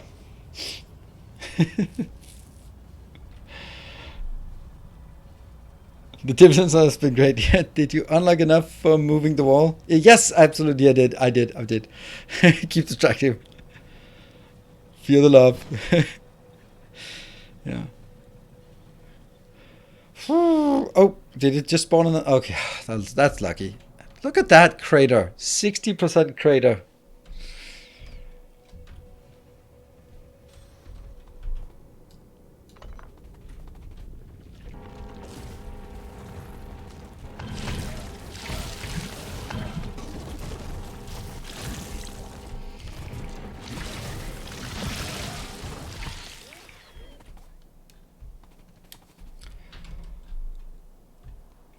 Oh, I was about to say nice, peaceful, quiet, and all that. Oh, you what? Oh no, I went into the green area. Oh, that sucks.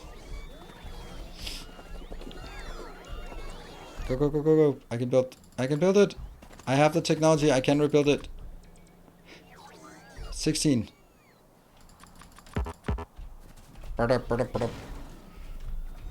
Where are you? You're up here.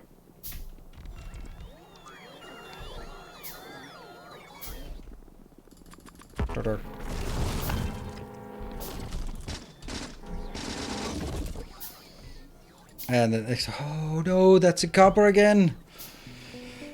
Oh, and they attacking things in the base because they just spawn and then it takes a while for them to sort of first they form an attack group and then they'll attack because there are no military installations. If they spawn next to a radar, they will attack, but since I don't have any turrets or anything, then they won't start attacking until they sort of have generated enough for an attack group. But as you can see over here, they are attacking.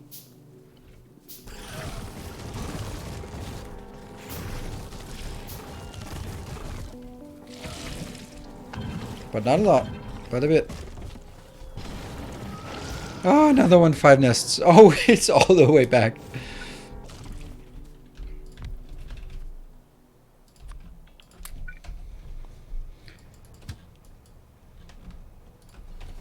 Go! Birds that haven't been triggered by pollution yet would only attack visible military buildings. Yes. How's the bluebird production coming along? Probably not, but let's check. I didn't even see if I actually got it connected, did I? Oh, I did get it connected. Hey, look at that. 50. 200. That's some modest and pathetic numbers. Oh, no, that's also preventing us from actually getting the next one. Oh, I have to clean up that by myself. Okay, hey, you know what? There's really good news. Good news, everyone. I have no more in queue. Enough to fix the LDS bar. Yeah. I'm gonna wait for the next bomb, and then I'm gonna take that break of ours. We're gonna get that. Whew. The slime's flowing again. Slime? The lubricant? Yep. Shouldn't this one blow up? ICC? I don't know what ICC is.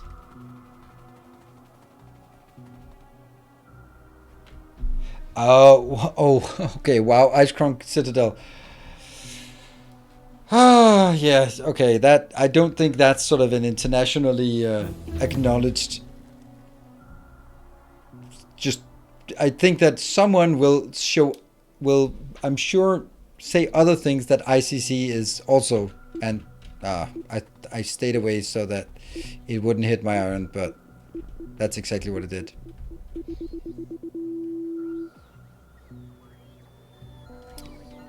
Good news, everyone. Well, and where is that? Well, that's the Futurama, right? All right, break time. Oh shit! I forget to take these hourly save games because I get stressed out. I'm just gonna have to rely on Timbo as always for the auto backup. Well, be back in 2 minutes. See you in a bit.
Right. So I had to look up like ICC. I was like, why does that ring a bell? And I just Googled ICC, and then it came up like International Cricket Council, and I was like, don't think that's the reference I got when someone said ICC. And then the second one was Improv Comedy Copenhagen. I was like, that's the one, because I took improv comedy courses last year. Last year? Yeah, it was last year. It was fun.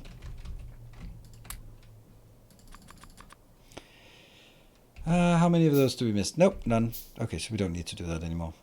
Nope. International Chamber of Commerce. Again, not something I have particular reference to.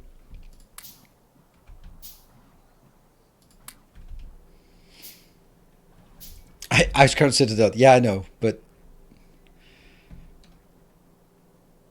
that's what we do here. Improv. It actually is. I mean, let's not kid ourselves. Improv is. It's actually Devin Nash, and you don't know who Devin Nash, but maybe one or two of you know who Devin Nash is.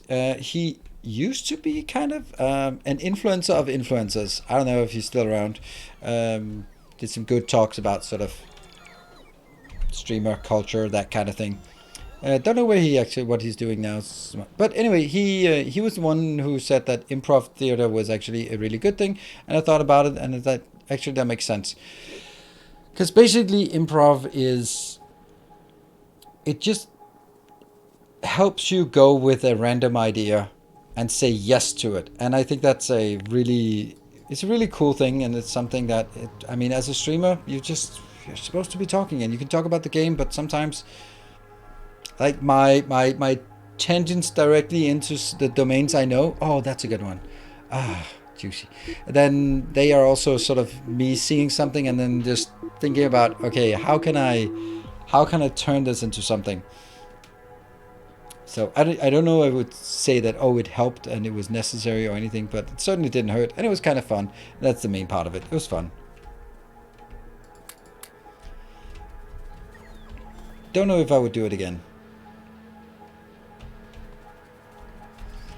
Is that theater open often? We're still trying to find things to do in Copenhagen other than drink a beer. Yes, there's comedy things there. At least once a week. They have a bar that's associated with it, and there's improv comedy at least once a week. But when are you going to International Criminal Court? Also kind of relevant. You're going to Denmark, and you're going to Copenhagen and wondering what to do except drinking.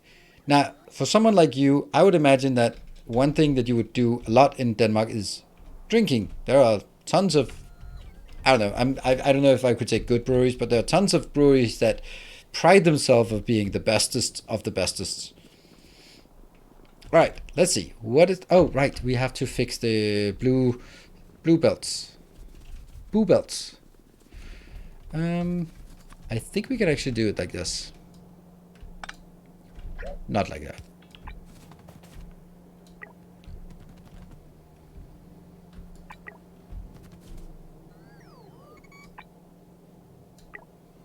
Don't you dare blow me up while I'm standing here.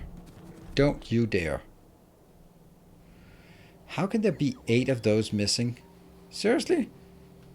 Oh, because they're probably put into a stupid box or something. Okay, burn wreck.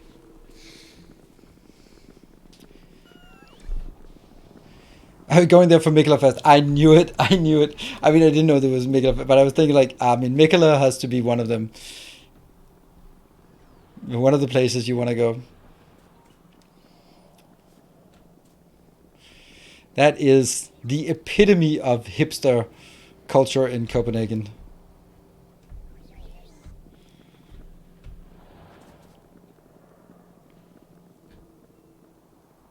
There's just something about where you just know that you're in Copenhagen. If you find yourself in a brew pub and everyone around you is middle-aged, has a nice beer gut and a big greasy beard. Looks like something coming out of a Viking thing, and it's just, there's no smoking, so it doesn't smell like smoke, so it smells like fart and sweat, and it's just crammed in there, and it's just all burly men drinking weird beers and farting and sweating. Yeah, then you just know. Copenhagen. Yeah, it's a shit. Or maybe it's everywhere. Let's see, where did I want to go? I wanted to do something over here, now I can't remember. And it wasn't blowing. Oh, right. It was up here.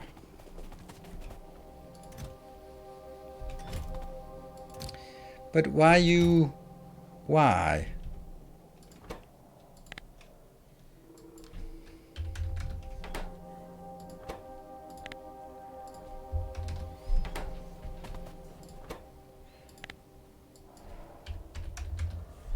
There.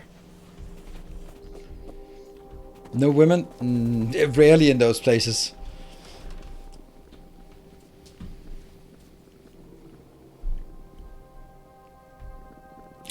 What a review. The epitome of hanging out in Christiania. No. Christiania is completely different.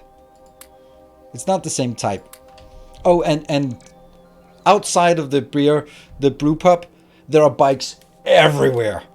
Everywhere. Like, stacked high. That's because you're of course biking from brew pub to brew pub, because that's the way it is. This is good. Don't you dare blow up. Okay. You can take my coal. I don't need it anyway. Bring the dogs to the place. Oh yeah, that would be really epitome of hipster-ish, but that's not allowed. But that would really be the pinnacle. Although, what kind of dog would a sort of the epitome hipster type have? Motorcycle, bicycles. It's Copenhagen. Bicycles. It's not motorbike. No. You're environmentally friendly, and you have either a shitty bike that is 10 years old and it just barely works because fuck it, sometime you're gonna lose it because you're too drunk and you lose it. Or it's a really oh shit, there's a special kind of bike that's the epitome of hipster bike. Oh, I can't remember what it's called. No. It's the ones without... A fixie bike! Yeah, that's the one. It's fixie bike. It's the one without gears.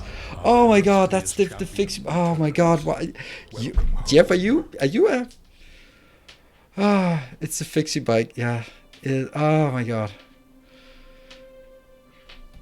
The ones without gears. Fixed gears. And they're just awful in every way. Hey Becca, good morning. And welcome to our hipster chat.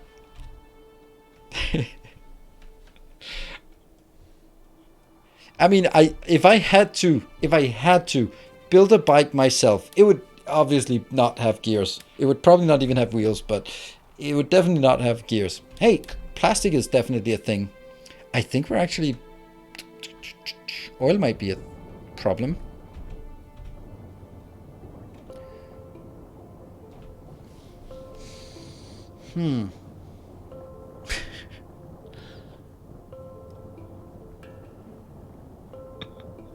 How the hell did you know the fixie bar? Actually difficult to make compared to normal. Really?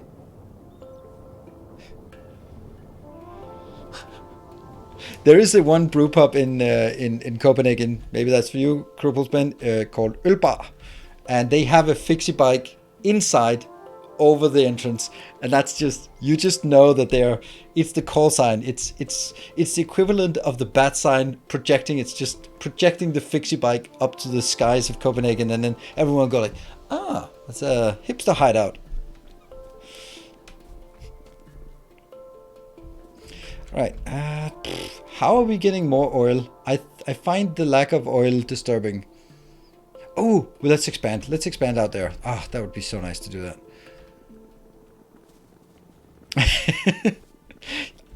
Yeah, I mean, I would imagine that Portland is, well, not imagine, yeah, Portland is probably, I would imagine that could very well be the mecca for for hipsters.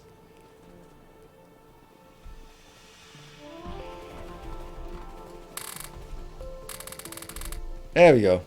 That should get us going for a bit. It brakes, the rear gear doesn't have the usual ratchet thingy to allow freewheeling. Ugh.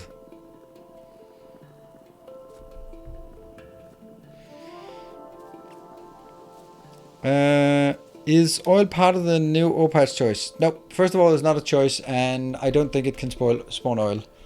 But I would have to get someone wiser than me to comment. Ice Magnum, thank you for the 5 months. Oh, look at how productive we suddenly are when there are no biters spawning everywhere. We're talking about hipsters and fixie bikes. Yeah, that's about as productive as we are. I'd call that pretty damn productive.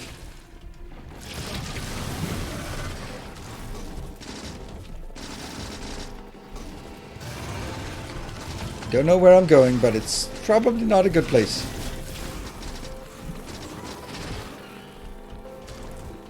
Ah, they're getting tougher. What happened? Oh, bombs. Oh, let me just run out here so we can bomb something. Come on. Nuke them. Nuke them. Ah, don't slow me down.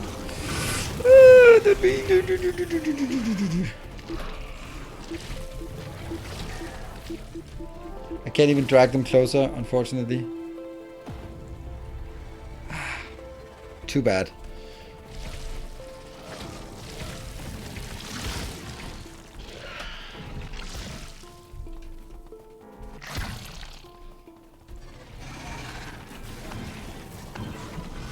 It's a config setting. I mean, everything is a config setting.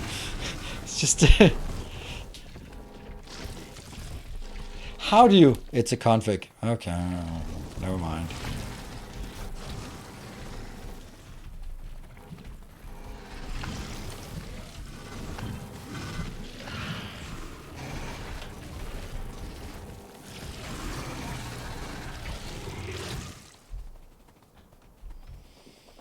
Still left something.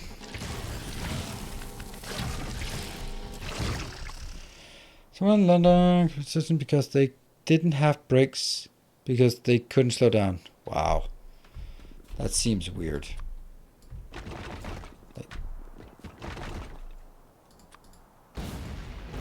Killed by hit by a bike? That seems more than a bit unlucky.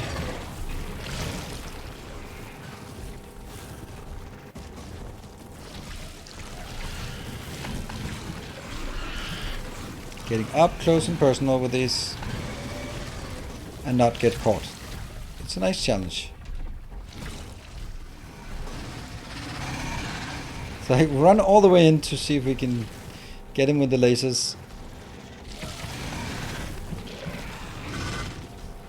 And then run out.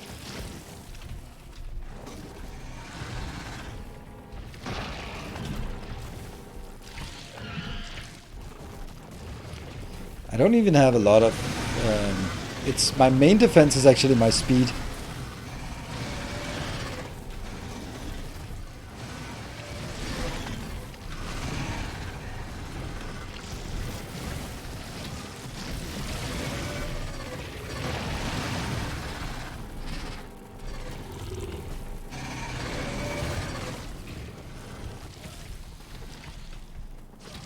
Don't want to get stuck in the goo.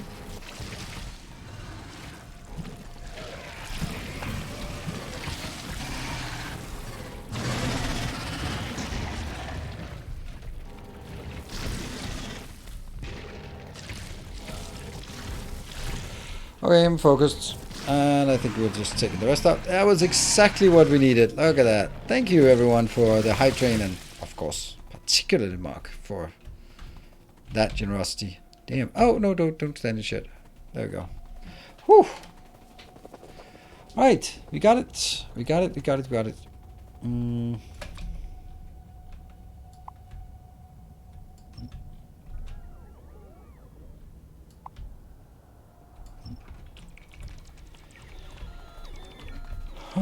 Is this Ribbon World Let's Play on YouTube? Nope, I don't put my Twitch things on YouTube. Well, they are on my. They will be on my Lilos TV VOD channel, but it's one or the other. But I do my weekly recap of this, so there'll be a recap tomorrow, which will not actually recap this part, but it'll recap up to and including the stuff we did Thursday, I think. Kind of makes more sense to do it that way.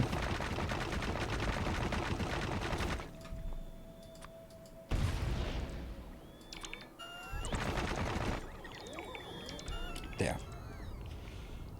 This line.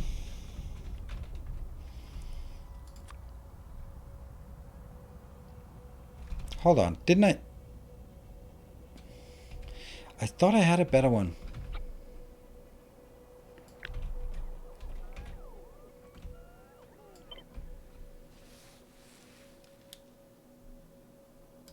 Not you.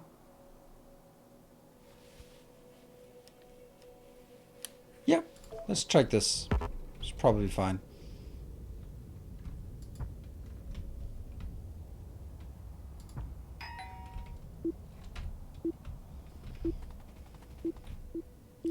Ding ding.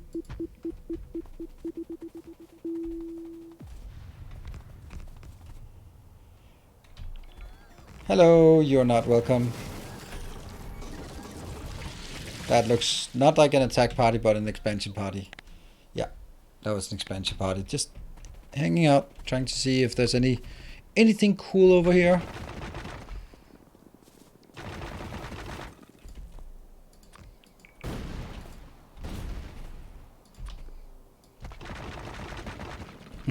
That's funny.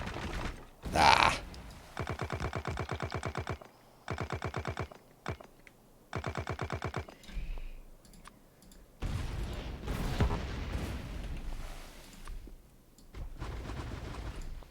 I had to.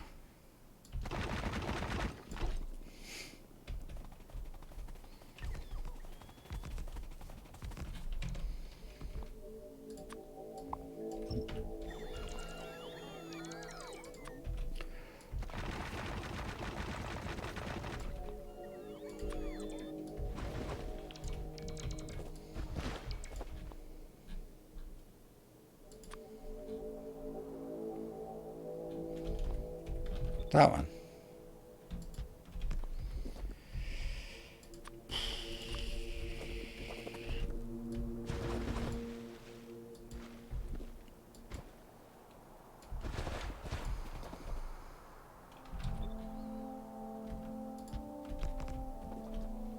Okay.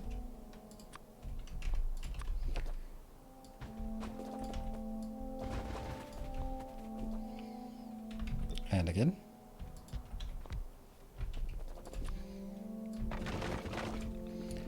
And it's not connected yet, but it will.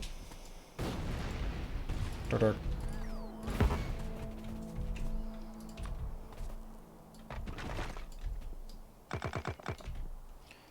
chat, what are we missing? Law lives there and couldn't. What? Go there as little as possible, so I'm gonna root to everyone. Wow. Maybe that's a bit categorical. I also lived an hour away from London for a year's time. And I think I went to London only when people came to visit and wanted to see London, because I don't see the appeal of it, to be honest.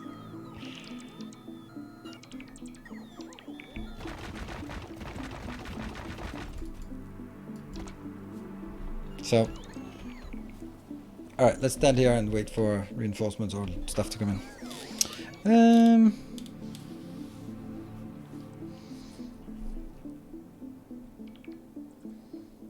Looks great in Assassin's Creed. Yeah, okay, so I think London, for me, London is too big. What? Too big? Yes, indeed, too big. No, but Moscow doesn't feel too big, because Moscow has the core of the city is really close packed. So that's where the tourists are, right? I also been to Moscow. Not recently though. Not within the last 2 months. Just saying. But everything is there, so you can kind of walk and transport back and forth. But in London, it's kind of like, oh, let's go to the London Eye, or let's go to Westminster, let's go to Big Ben, let's go to that's that high street called, or Buckingham Palace. And it's just like, it's so far away. Oh yeah, I want to see Tower of London. Ah, that's like another journey. So it feels like it's really disjoint. I mean, it's great and all, but it like cities that have like an old core that's close packed they really have a lot of charm. But I just feel like there's something over there, there's something over there, there's something over there. But every time you have to go to the tube and get there, and it just kind of, I don't know, ruins the immersion. Just makes it for me less interesting and less sort of traversable as a tourist. Yeah, transit is in Tokyo. Oh, I love Edinburgh. I've been to Edinburgh 3-4 times. Love it. It's such a nice little cozy city, and everything is so densely packed. And you can just walk around it. I love cities that have like an old core of a city. Vienna is also has a really beautiful central part of the city. Honestly, I haven't been to Argentina.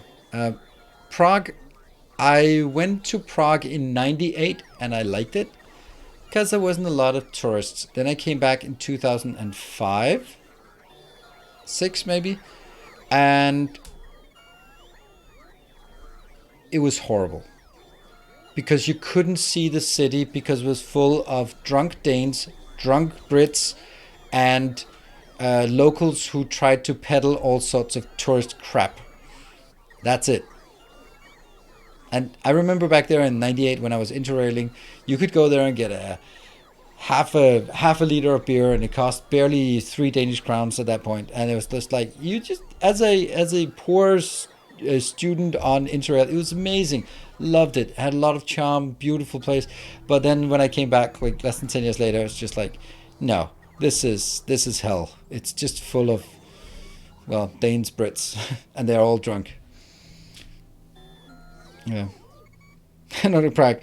Yeah, and it's such a shame because it's a beautiful city. You just can't see it. So those kind of the same kind of Krakow in Poland. I don't know if it's great to visit it right now, but I visited that, and that is such a beautiful city. Love to go there again.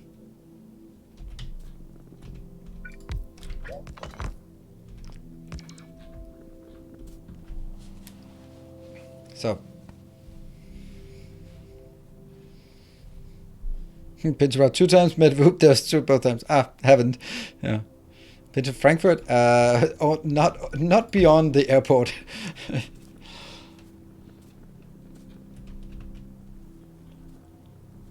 Yeah, and by the way, just because I don't like a city doesn't mean there's anything wrong with it. It's just me being awkward and weird, and don't take it personally if you really like a particular city and I'm not into that.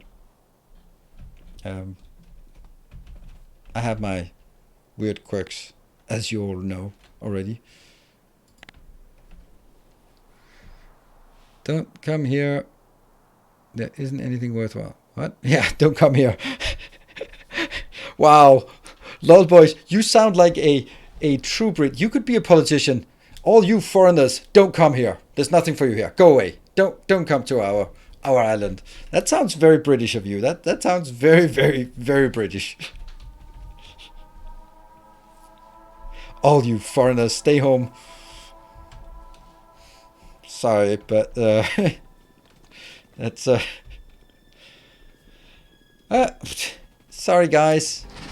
You also, please go home. This is my little island here. There we go.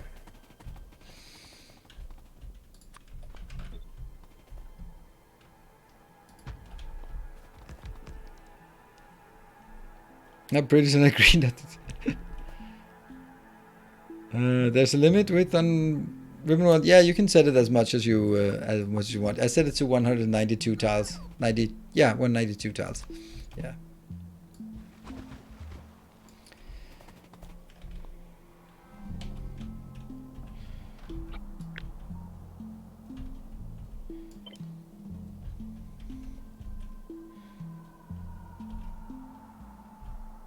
Oh, adding that hype train. Good idea.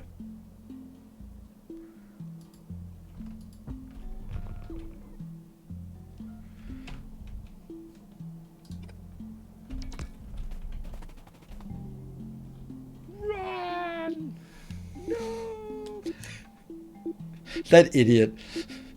Oh, that idiot. So over dramatic. Run!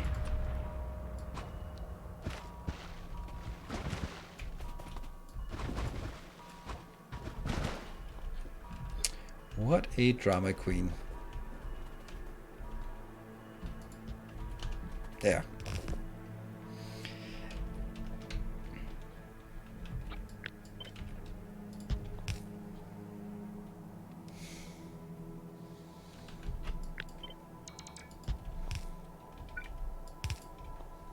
Right hand side, direction of travel. Nope.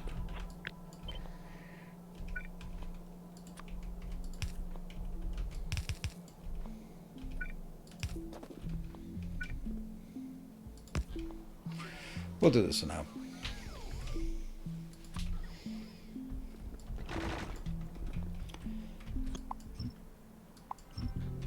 Fishies. Did I need fishies? I don't think so. There.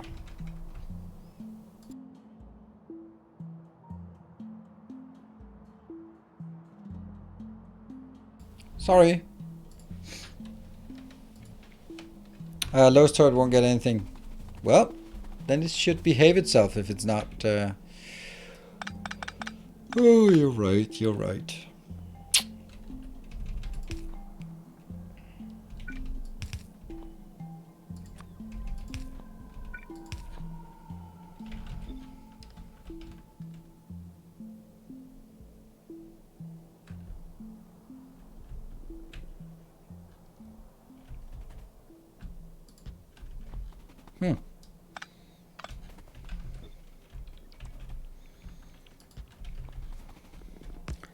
Look at that. Perfect.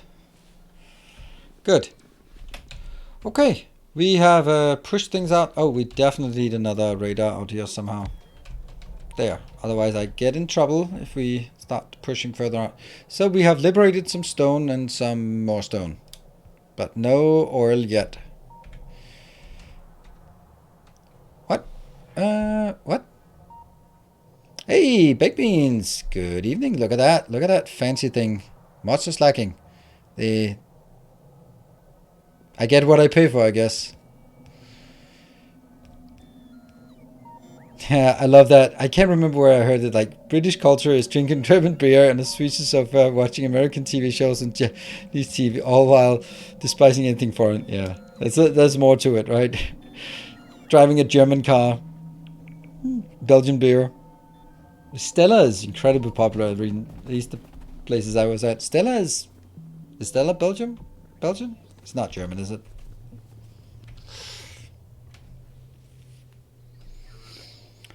$5,000 gift subs. Well, Barthard came in yesterday and said he was working towards it, so that's good.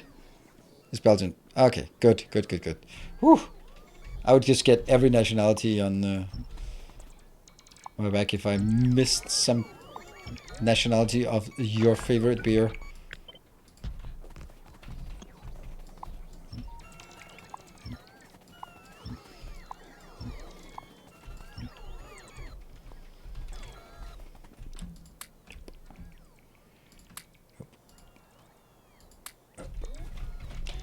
Right, what is next?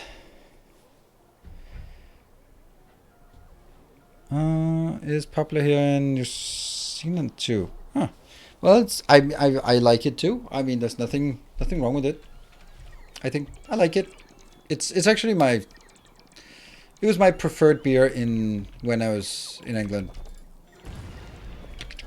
I think. Yeah. Yeah, I don't know what else. I mean, if you could get a Carlsberg, it's just a bit of taste of home, but not because of taste preferences. I think this one is going to be...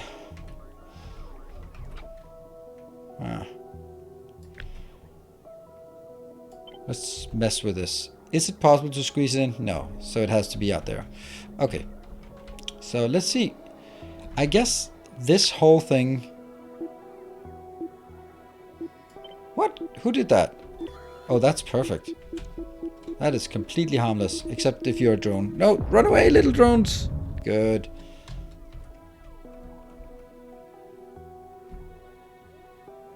That's perfect. Absolutely freaking perfect, except for the stuff that isn't perfect. But the stuff that isn't perfect is almost perfect.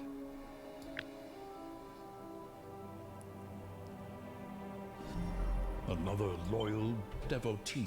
Fluff! Oh, so close. Come on.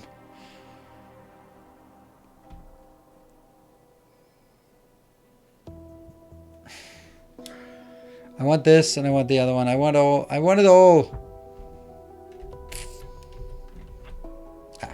Well. And there was a patron message, so we'll do that.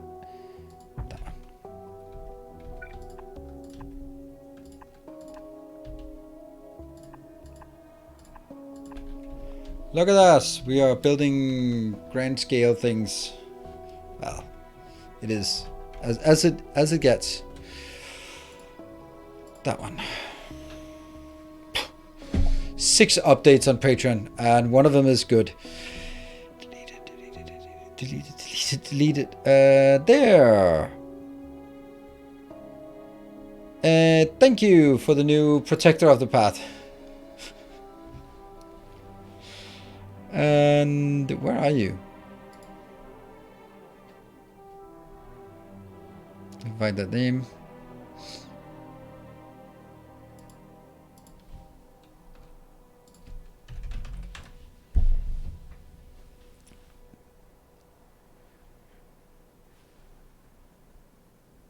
Rixus, I think, was the one who just rejoined.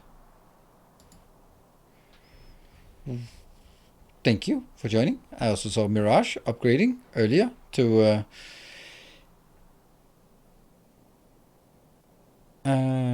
Knight of the Path. Thank you for that upgrade. And then we'll forget the rest. How are my cliff explosive reserves? That's a good point. I was kind of, once in a while I think about 229, so we're good. Forever and never, never. Until we don't. And I think that needs to go out again. And I'm gonna need to take this out for now at least. And then I need to take...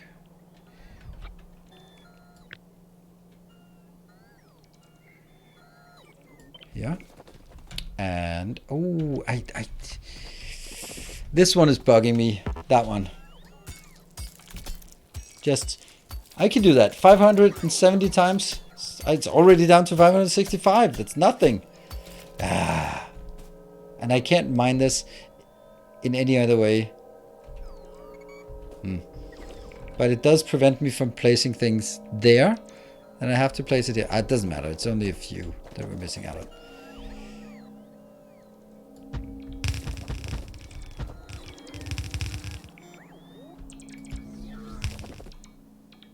Oh, come on.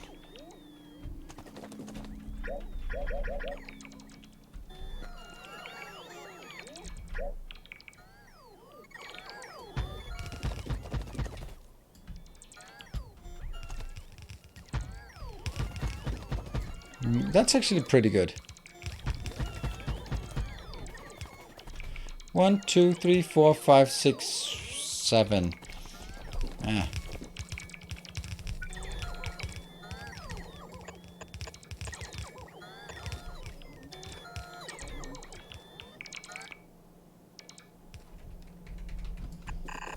Let's try that.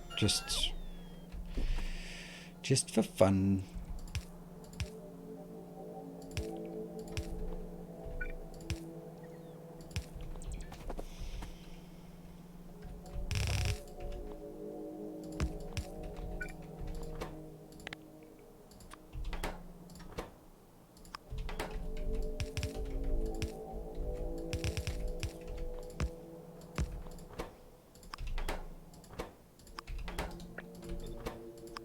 There.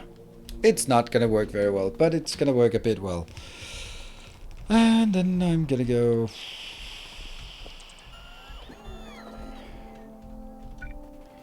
here.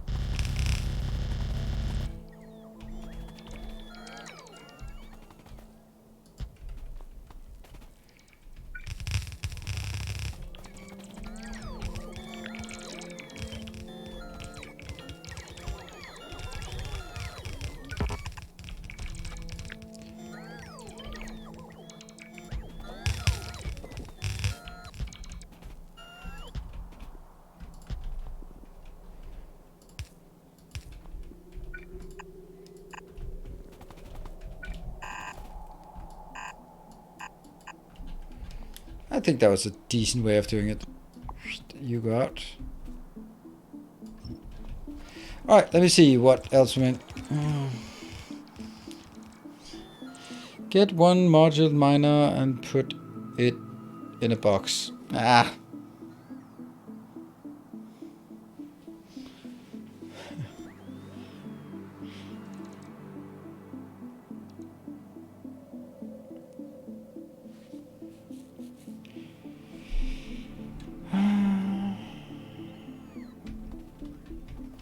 Okay, so that's working, except that it's called copper locations, these ones. That's probably gonna change. There.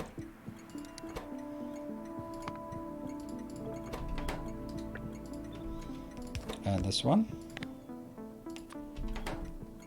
Hold on, why would it be when there's more than 20? Is it because... no, it's 16 on a... in the... okay, so when it's... yeah. That should be fine. Yeah, and it's gonna take a while for all of this crap to get out here. Yeah, it's coming though. It's coming. Question is whether I should have them... I just... oh, I might have missed it. Missed my opportunity here. I could have made it reversed, and then coming out I could bring something down and something up. Would that have been better? It would have been better. It is better. Okay, okay. Let's do not... oh my god. But this is this... what do you guys think? Should I have one up, one down, or two up? Because the other one also has two up. That one.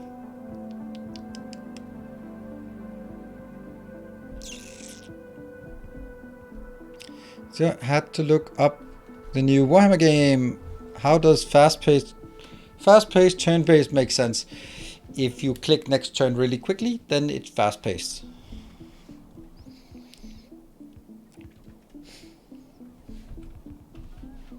All right. I think you're just you're right now you're a bit of a pleaser, Jeff. You're just going like it's all right. Just, sometimes you need a comfort mod, a mod that will say it's all right. Don't have to tear everything down. Just it's all right. You'll be fine.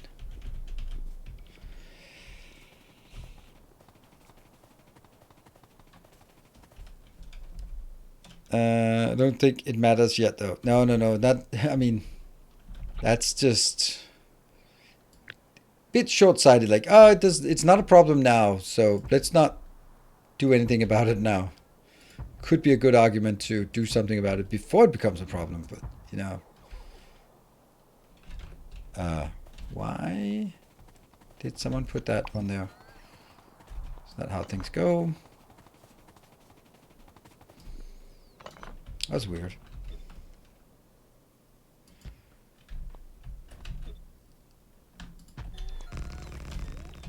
Kind of wondering if I should have maybe one of these that are mainly water be an intersection like this one as well.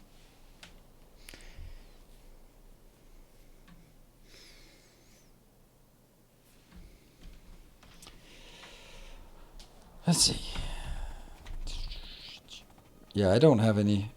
This one is... oh, it's not inside network. Will I get something? Yeah, on my way 600. So it's actually coming in 600 to me. Then let's make sure that we stay inside the network.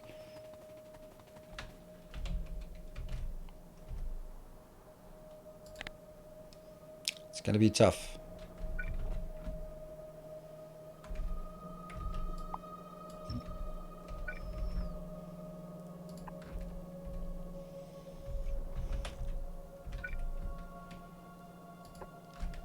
There we go.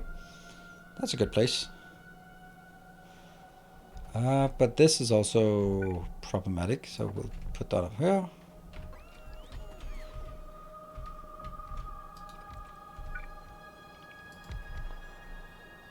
There. And we still have these inbound. Logistics storage is increasing, so that's something. Do you need more construction bots?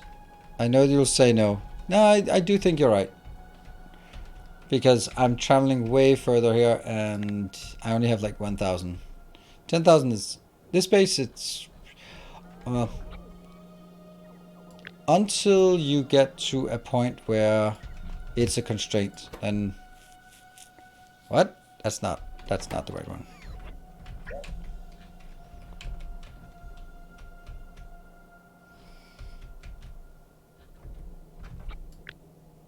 This part.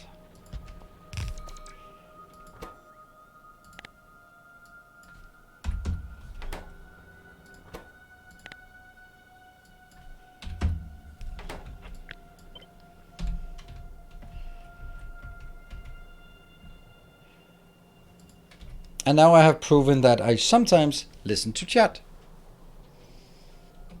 How about that? It's been known to happen. Oh, once we get blue circuits out here, somehow, not sure how that's going to happen, but when we get blue circuits out here, then we'll also need to make... Then we'll need to make a dedicated location that can make modules. Because this thing here, it's not working. Wonder why. Oh, it's the normal ones. Right, this one is just cranking away but not getting enough. Yep. There you go. No, did I just go out of... No, I didn't. I really need this one built.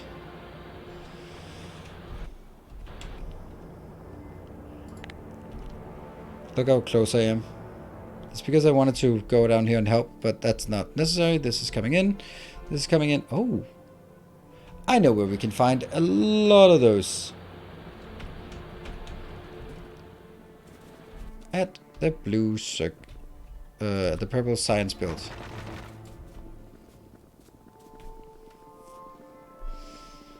Self-building ribbon wall blueprint. I've always wanted to give that a go, but never. No, I have not. I built a glider at some point, and it's super fun to do, but it's one of those things where I think that that kind of content has run away from me, because I remember I tracked it, and I spent 50 hours on a 2-minute video. It was a good fucking video.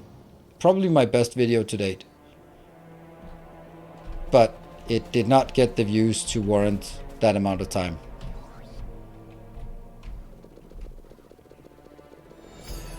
Oh, I have a list. I didn't know it, but kind of suspecting that someone would be so kind as to be so generous. Ow! It even scratched me. Alright, well, it could have been worse. Guess that's all we could say about that. Thank you, Everlist. I'm just gonna run over here and get some of these inserted.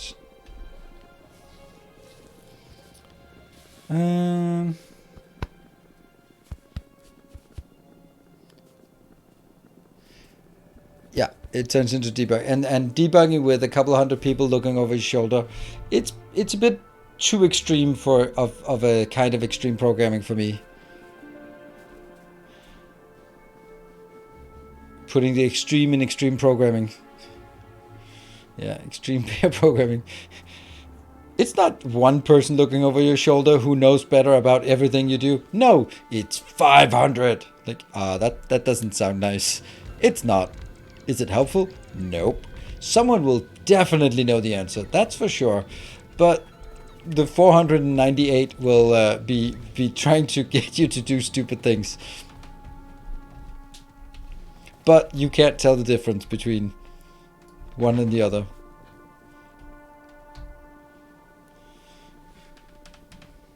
What video am I talking about? All right, well, right here at the end. Oh, by the way, while I'm just looking at this,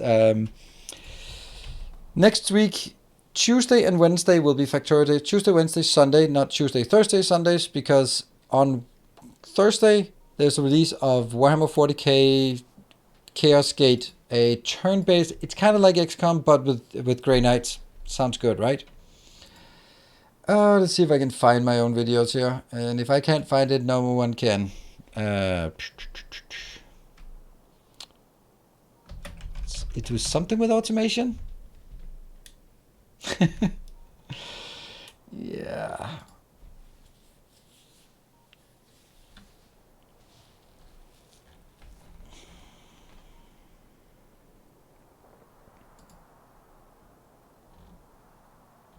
It was the intro to Marathon Automation series, I think.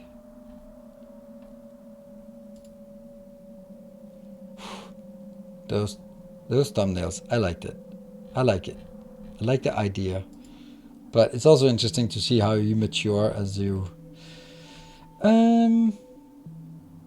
Factorio, excessive automation, that one. I'll just share a link. Then you can watch it while as we wrap up. I think it's a good video, so...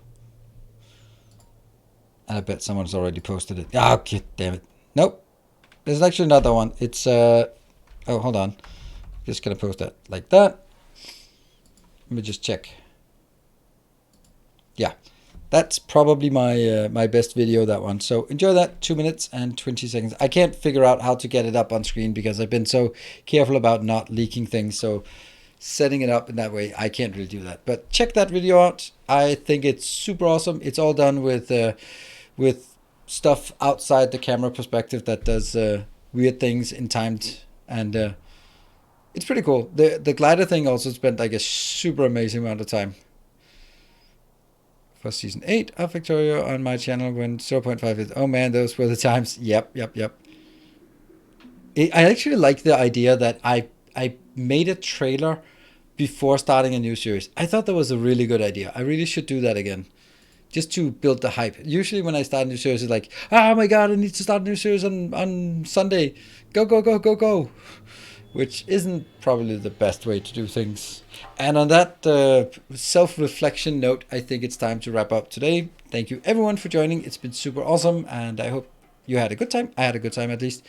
And we'll be back tomorrow with Spice Wars. I'm going to crank up the difficulty and see if we can do that. And then we'll, on Tuesday, Wednesday will be Factorio, and then Chaos Gate. Warhammer 40k Chaos Gate. Come check it out on Thursday. Good night. Take care, and thank you all for joining and supporting and just having an all-around great chat. Good night. Femme and women were original Spice Girls. That's a good one. I fully go. That's a really good one. Right. Good night.